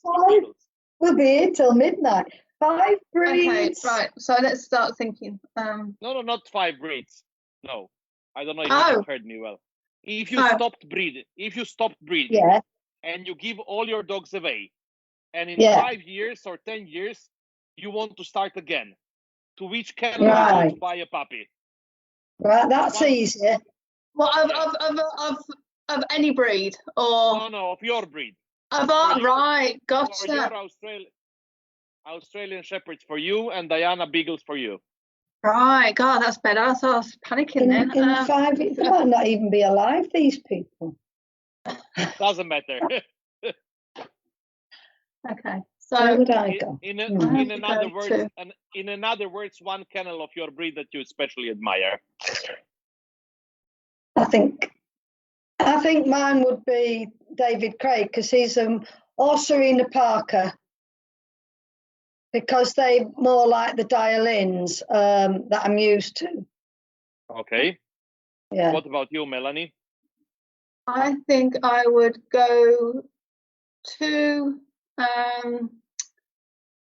I've always admired the Heather Hill kennel. Okay. You know, they're so typey, and you know, trying to get one off them. But we're talking hypothetical, aren't we? So Okay. hypothetically, Yeah. Absolutely. you Yeah. know, Okay. that's where I would like to go. Okay.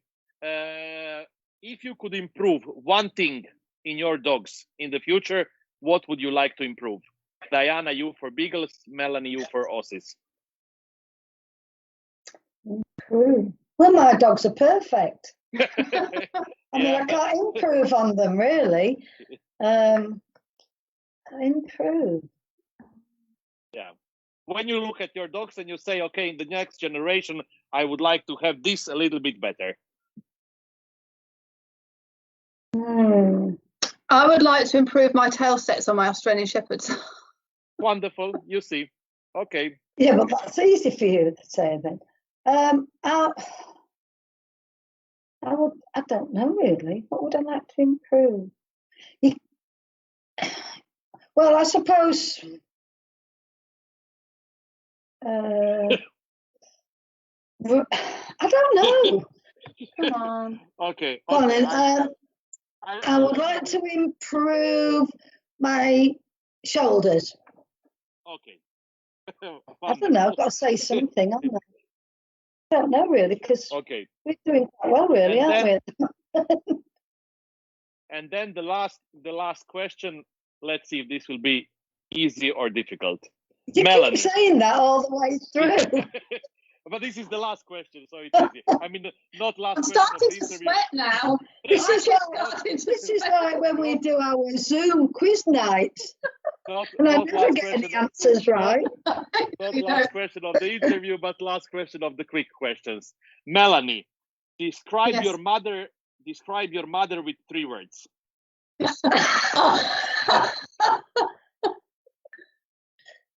Moans,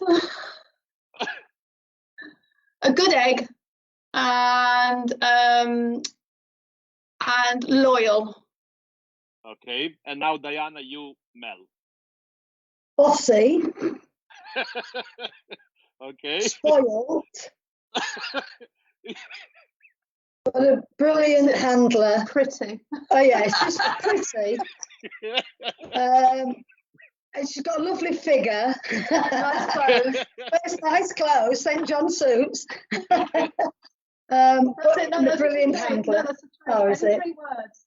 Oh, 3 I should words. say she goes on a bit.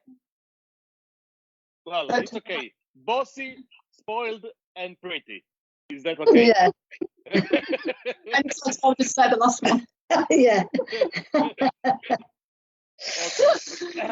Okay. Now the difficult questions are finished. Let's talk a little bit about breeding. Melanie, tell me, in your home, doesn't matter about which breed, how do you decide who are going to be the parents of your next litter? Do you only look how they look, or you also look at the pedigrees? What is the most important for you? It's a mixture of both, really.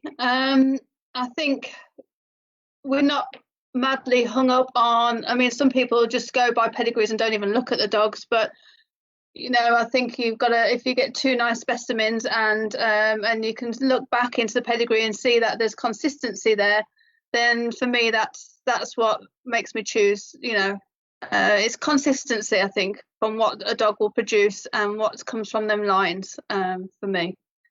Yeah, Diana, during the years,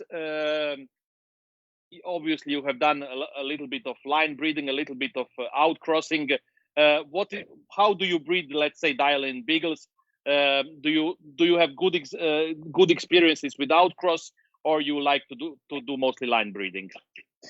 No, we've always had a good strong bitch line, so we can go out and use other dogs.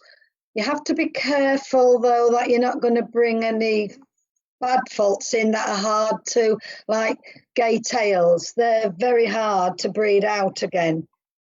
So you just need to know the lines from your foreign dogs to make sure. No, they're not. Yeah, but if you're breeding out, but here in this country, like I said before, there's so many dial-ins in all the pedigrees that for us it's hard to find somewhere to go to use a dog that isn't too closely bred if you want a really good outcross. Yeah. So yeah, but we don't have a lot of problems really with our outcrosses. We can get away with it. But I like to come back in then to my own lines again. Okay. Yeah. Tell me, Melanie, when you are looking at the puppies, more or less at what age do you choose the puppy that you want to keep or sell to somebody for the shows? And what is that you look in a puppy that you want to keep for yourself? Well, beagles, I don't find beagles easy to pick puppies, if I'm honest. You know, they change so much, even though they're just they're not an easy breed to pick. No. So we try and keep a few back and run them on. I mean, if we know the lines, and it's a little bit different, but if we use an outcross dog, obviously we try and keep back what we can, as much as we can before. And we're not that keen on selling into show homes, which is not trying to be selfish and not sell into show homes, but they don't always rear them the same way as you rear them. So you can sell a puppy which you would think is, you know, this is my second pick puppy or whatever, and then if they go off, then it comes back on you. And then if you tell them you can't, you know, maybe you shouldn't be showing it yet, give it time to mature, especially with the Aussies, you know, they take a long time to mature. They want to rush straight in the ring with it, you know. So I prefer not to sell to show homes. I prefer to sell them to a nice pet home and just keep what we keep for show homes, for showing, and that way. At what age would you choose your puppy? Let's say in Aussies. Or you also like to keep few that you like and then you decide. Yeah, I like to run them on. If I'm honest, I'm not. Even though I've had them a few years, I've done a lot of. I haven't got a tight line for myself, so they're quite a mixed bunch. And I think because I think with the Aussies, because they're such a newish breed, you really need to have a tight line before you know what you're going to get. So, you know, you can get all sorts in a litter. So I like to keep back probably a heavier one and maybe a finer one, so I can see which ones develop. You know, one might go over the top, one might then come on, and you know, and when you pick up a puppy, it's got to have some substance and be heavy, even if it's a finer boned. If it's got the weight in it, you know, you can have looks like a big puppy, but if you lift it up and there's nothing to it, then it's going to go gangly. And so yeah, so I like to pick from both ends of the spectrum and see what comes on, and then go from there. Diana, what would be the age in which you make, let's say, the final decision? 9 months, 10 months, 7 months? Yeah, well, if I have to let some go, it's usually the day they come to collect the puppy. And I say, have you made your mind up which one we're having? I say, no, not yet. When will you make your mind up? I said, probably about half an hour before you turn up. We're looking at them all the time, aren't we? Yeah. You look at them all the time. You do it yourself, don't you? You're always watching the pup. 6 weeks, you know, hopefully at 6 weeks you look and you think, that is fabulous. And then you hope, well, it's going to go through this horrible stage and you hope it's going to come back to what it was at 6 weeks, you know, for balance. But like Mel said, beagles are so unpredictable. They go long. can you say, let's say when they're 9 months old, can you say which one is the best one? If you Oh, keep yeah. breeding. God, yeah. When it gets to about 5.5, 6 months, then you can look at them and stack them and they're lovely, but then you need to know it's the movement. Then you can have something beautiful stacked, but if it doesn't move right, then what's the point? Yeah, no, but you easily find out a lot earlier than that. Yeah. Okay. But it's hard selling them at 8 weeks because you just think, God, I hope I haven't sold the wrong one. Yeah, I know the feeling. The feeling. I mean, it'd be wonderful if you could look back at all the dogs that you've sold and see what if you could have that thing and see every single dog that you've bred and could actually view them all now and think, oh, well, what could have been. Could have had 200 champions instead of 100. Probably, yeah. I think I know the answer to this question, but I'm still going to ask you, Diana, how often you and Mel agree or disagree about the best puppy in the litter or about the mating combination? Actually, that's one of the things we probably agree quite a lot on. We don't really argue that much about that. That's one of the few things we probably do agree on. I'm probably a bit more adventurous with picking stud dogs. Yeah. Maybe it's because I see more with watching things on Facebook, watching videos of dogs and shows and stuff like that. So I probably see more foreign dogs than Mum does, and I'm a bit more adventurous, and I'll go, why don't we try this and see what happens, or and I'm not too scared if I see someone use a dog, and I'm not scared to go and say, right, well, we use it as well. Some people go, oh no, you can't copy them. I don't care. If I like what they produce, I'll use it. Yeah. If I don't like the person, if I like the dog, I would use it. As long as they let you use it. As long as they let me use it, yeah. Of course. Melanie, if I would ask you to tell me what makes a good judge for you, what would you say? To be true to yourself, I think. To go in the ring and just judge what's in front of you and forget everything else. Forget your friends, forget people watching. Just go in there and be honest and true to yourself. And that's all you can do, because when you come out and you know what you've done and you can justify what you've done. So that's it. Okay. I love judging. I don't judge much, very, very much. I love judging my own breed. I hate judging them in this country because it's so difficult when, but. Yeah, because you know all the dogs, you know all the people. Yeah, I know all the people, and it's yeah. Yeah. Diana, I want to ask you, let's say when you compare the older generation of judges, for example, the ones who were judging a lot at the time of your mother, and you compare it to the new generations of judges, do you think that there is a big difference, and do you think that let's say the future is in good hands? That's debatable. I mean, we did have these crooks and that, years and years ago, but they were very knowledgeable. And we had some really good, it's difficult to say. I think the older generation were better because they saw more dogs, they judged more than the young ones that want to just be in the breed 5 minutes and then they want to judge. A lot of the older judges they didn't always behave themselves, but they were very knowledgeable. And I don't think there was as much politics then as there is now. I think you could talk more in those days. From the stories I hear from Grandma, judges would finish judging and go in the bar and drink with the exhibitors, and talk about the dogs. And you could go up to a judge and ask a question. You didn't get sued. But now you can't. You can't talk about. But you can't talk about. People don't want to hear what you really think about their dogs. They just want to hear the nice things that you think about the dogs. They're not interested in improving their dogs. And the old days, they judged at exemption shows. They'd have limit shows. Now. People scrape to get enough numbers to get passed for dogs, and they do exams. I mean, I'm crap at exams. So that's one of the reasons I was kind of stopped.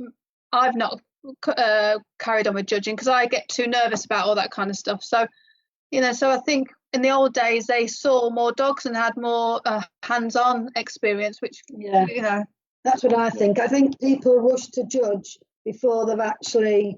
They just don't get the opportunity now, no, really, do they? It's not fair on the younger generation, I don't think, because they're not going to get. I mean, yeah, I remember first time doing beagles at an open show, Beagle Club show, and I had 125 bitches, just bitches, at a club open show.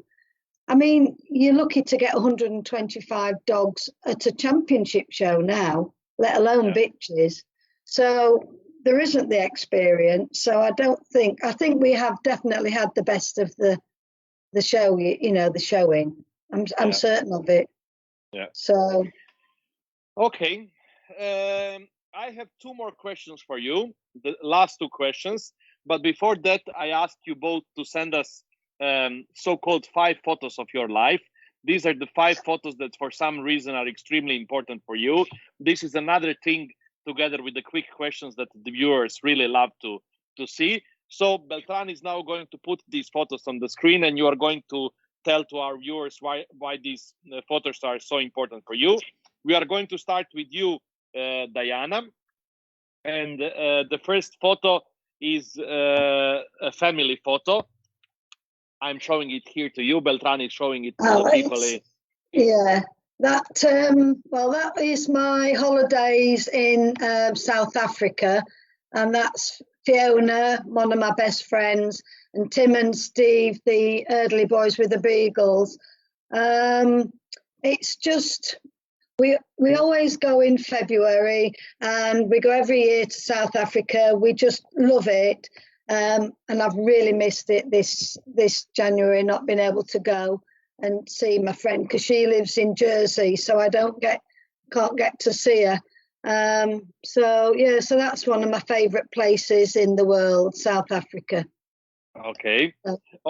This is the second photo that we are going to show to the people. It's, I think, you and Melanie with 2 beagles, and the judge that unfortunately we don't see who it is, but you can tell us. That's Christine Lewis, Fallowfield Beagles, and that was when we did the double in the males at Crufts. We got the dog ticket and reserve dog ticket, and we got the bitch ticket as well, but we couldn't get all 3 on there. She did us proud, so that was a really good. And how old was Max? Max was he's in veteran, wasn't he? Yeah, I think he was 10. Maximus, who got the dog ticket, was 10 years old, and that was his 4th CC at Crufts. Yeah. So I think that's a record actually for definitely for beagles. His 4th CC, and I think his first CC was in 2008 when I was pregnant with Gabriel, and I won the group there with him. And then he won the CC the year after, but didn't get best of breed, and got best of breed. Sorry, and then he got one in 2014. And then on 15, so he got 2 CCs out of veteran, which is quite a thing in beagles. Absolutely. They're not lasters beagles. They don't last a long time in the show ring. They're not don't have a long show career. They look old quickly. Yeah, but he looks great on the photo, I must say. Yeah. The third photo that you sent us is Diana. You with your daughter and with your mother. Oh yeah, I know. That was it's just a really nice photo of all 3 of us, I think, and it's a nice one to look back on. That was at the Contest of Champions. So I think it's a lovely photograph, and it's a nice one for me to remember my mum by.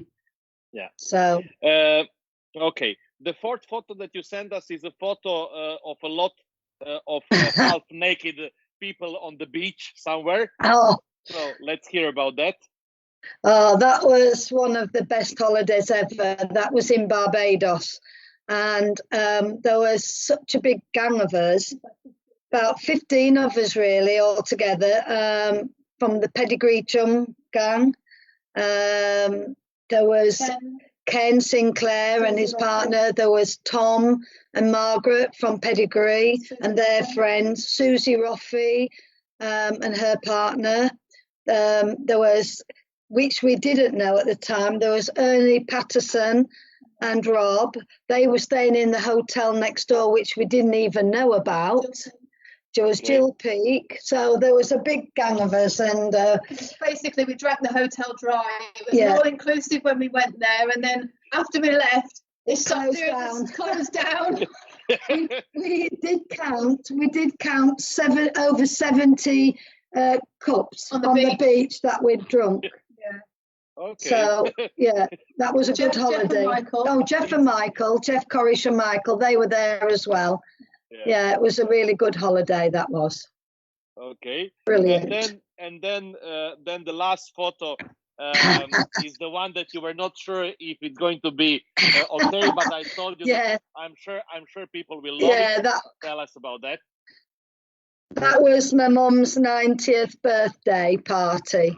And there was about 200 guests, wasn't there? Over 200 guests. That was Andrew's. And that was Andrew. That was his present, the butler in the buff, to my mum. So and he was such a sweet lad. He was a lovely boy, and it was a brilliant night, absolutely brilliant night. That mum's 90th, weren't it? Yeah. So I think everybody had a lovely time. She did. She liked her present. Oh yeah, she certainly did. Okay. So that was the 5 photos of your life. Now we go to you, Melanie. Beltran is going to put the photos on the photos on the screen. The first one is you hugging a beagle. I think it must be the World Dog Show in Germany, I suppose. It was, yeah, and as I mentioned earlier, it was that was winning the group, and I just remember looking down the line and getting less and less and less, and thinking, and when I won it, it was such an emotional. I can still feel it today. You know, it's one of those the experience. It's the experience, isn't it? And going with friends and just no expectations. I think I was more nervous than you watching. So it's great. Yeah. Happens one I won't forget. Yeah. Then the photo number 2 that you sent us is a photo of your family, 3 of you and a dog. Yeah. So that was in 2018. I decided that I was bored, and we sold a house, as you do, and bought an RV to travel around America for 6 months to a year. And that was right at the beginning of the trip, really. And it was a group photo with obviously my son Gabriel, my husband, and Lee and Austin. So yeah, that was kind of we knew there would be some trauma, but we knew there'd be some things going along on the way. You know, you never know what's going to happen. But that was the start of a memorable trip. Yes. So wonderful. Group 66. Wonderful. Yeah. And then the third photo is this one with you and then Austin watching. Yeah, that's Austin. Yeah, that was taken on Highway 1, and that was probably one of my lowest points in my life, if I'm honest. I mean, he'd been diagnosed with lymphoma, so he wasn't going to be around much longer. And with my ban while we was over there, which did get lifted, but you know, so I think that moment, and it sticks with me. Well, I still don't even know what I was thinking about when I was sat there looking out to sea. But yeah, that's just, it was a moment with me and Austin, and Lee took it, and it's it's one of my favourite photos. For even though I get emotional about it, it's he was my heart dog. Yeah. Okay. The photo number 4 is this one of one beautiful Aussie alone. Yeah, that's Mark. That was taken at the Asker Nationals with a very talented photographer, Amber Jade. It was seconds that photo took. You know, it was one of those, and I just think it's probably one of my favourite photos of any dog. It screams Aussie, and it's just an amazing photo for me. I just think every time I look at it, it's just like, God, what a handsome dog he was. He really, stunning dog. He really was. Yeah. And then the 5th photo is also a lot of emotions, but a lot of happy emotions. I suppose this is at Crafts. Yeah, that was the last time I ever got to show Mark. And like I said earlier, Mark had a real following. I mean, you know, there's not many near perfect dogs. He wasn't perfect, no dog is. But he was, to it. Yeah, and you know, he had some of the top breeders in the world.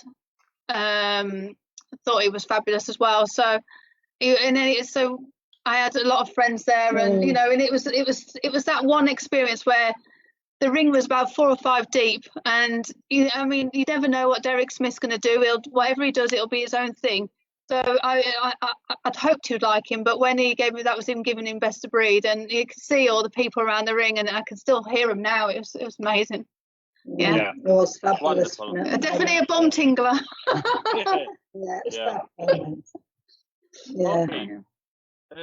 Okay, girls, we have been talking for 2 hours now, so I have only 2 more questions for you. I'm sure that you will be happy once when all this has finished to read all these lovely comments that are coming all the time. There are more than 160 comments, and obviously I didn't read almost any of them, so I hope you can read them later on. The last 2 questions are for both of you. You can answer in whichever order you want, and I promise you they are not difficult. So it's going to be easy ending of this wonderful evening.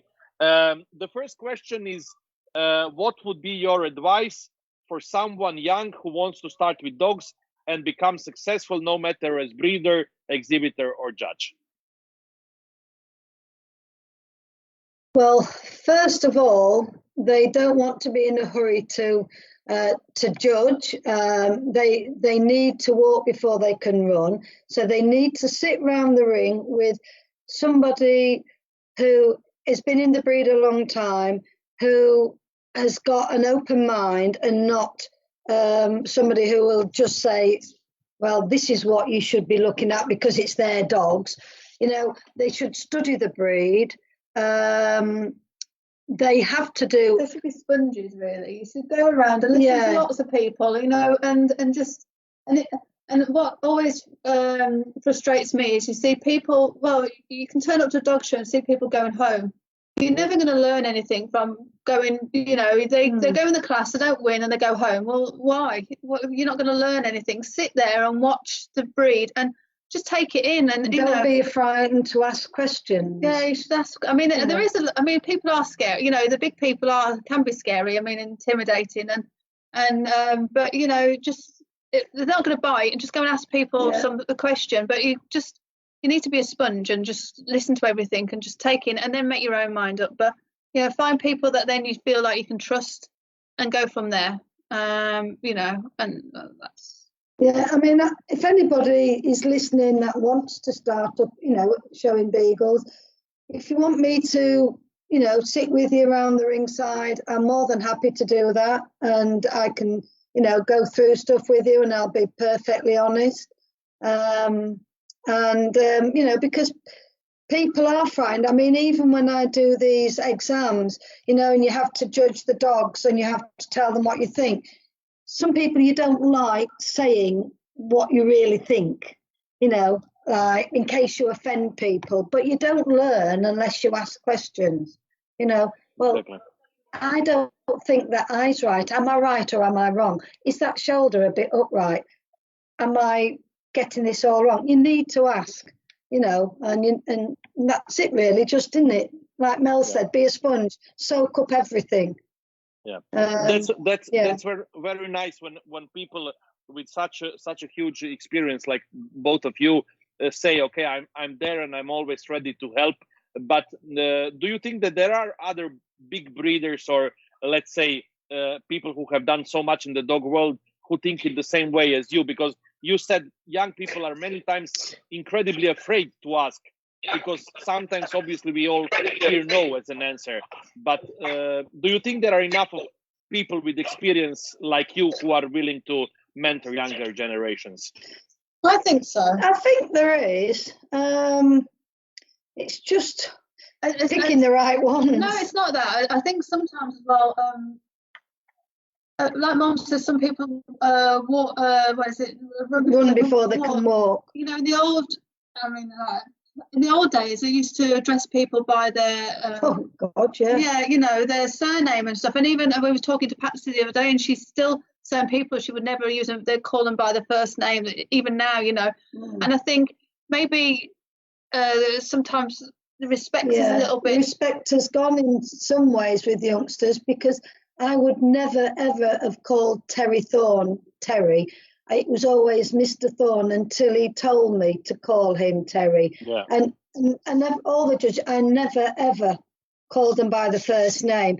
Now these people come in and it's Diana this, Diana that.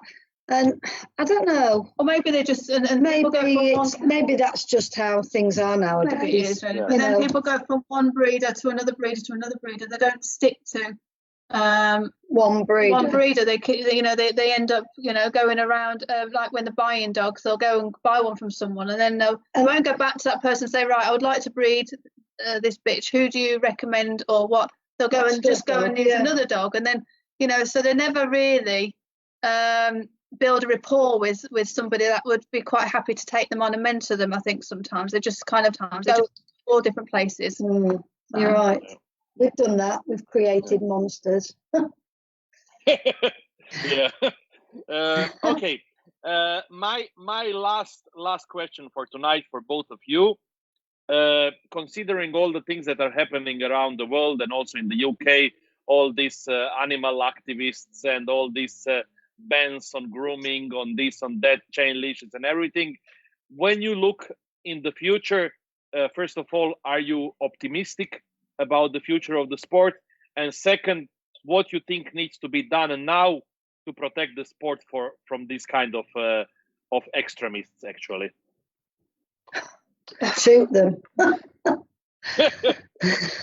I think it's the world as it is, though, isn't it? There's all sorts of. It's like a nanny state now. You can't do anything. It's not just with animals. It's all walks of life.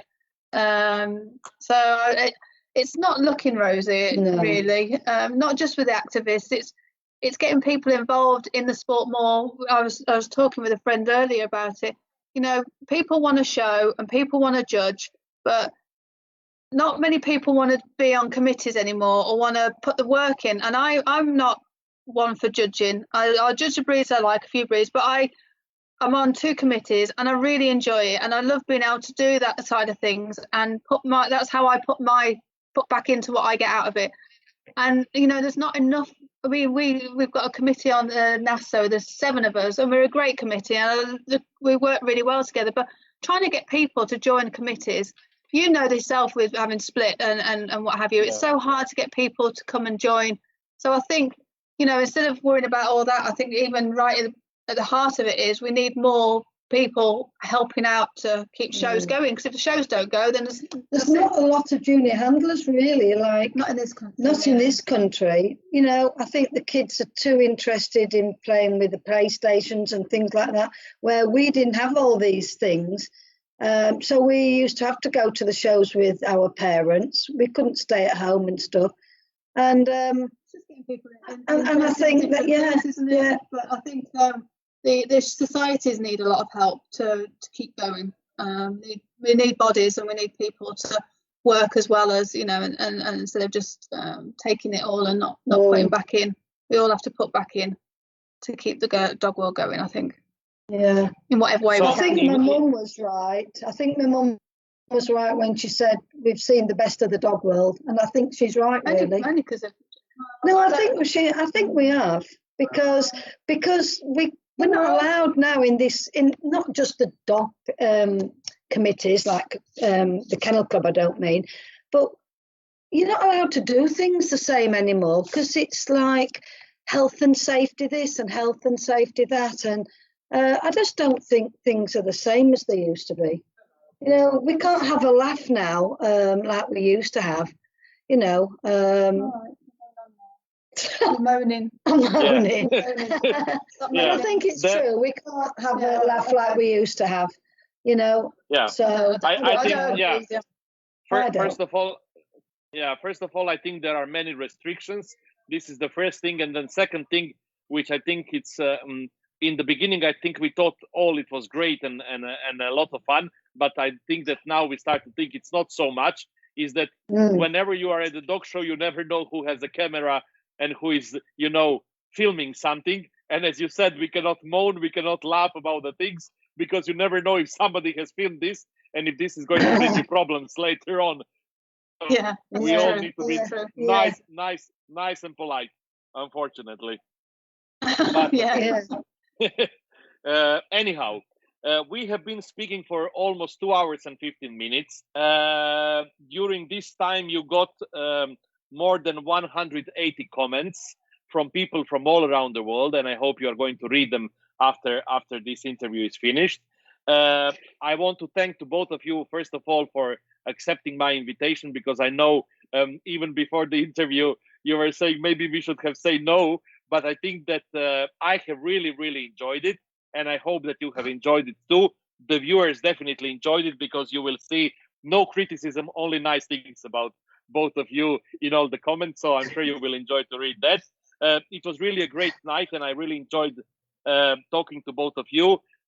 Next Wednesday, my guest is going to be Maria Epteva of Ridley Road Pharaoh Hounds from Russia. As usual, I'm leaving the last words of the night to both of you to say something to the people who are watching this interview tonight. Well, I just would like to say thank you for your time and tuning in, and I hope we weren't too boring.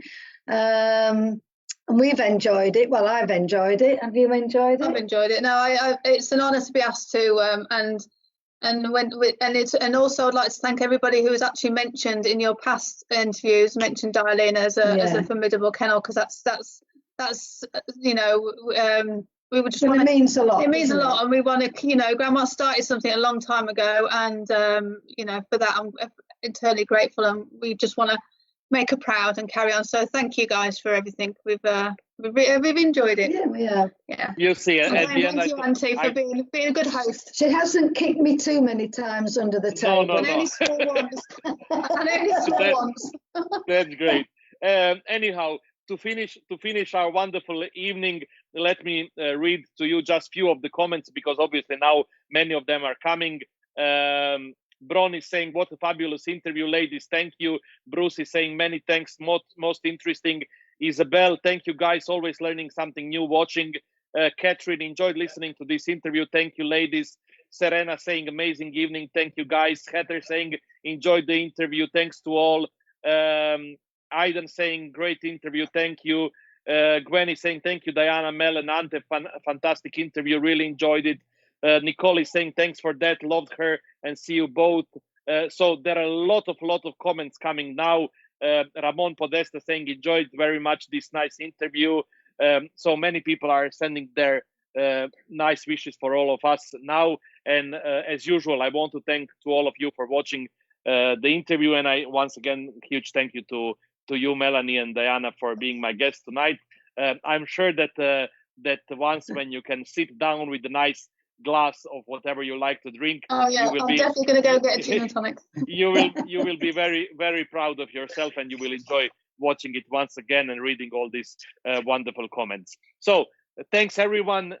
See you next Wednesday at the same place and at the same time. Good night, and thank you for watching. Bye. Bye. Yes.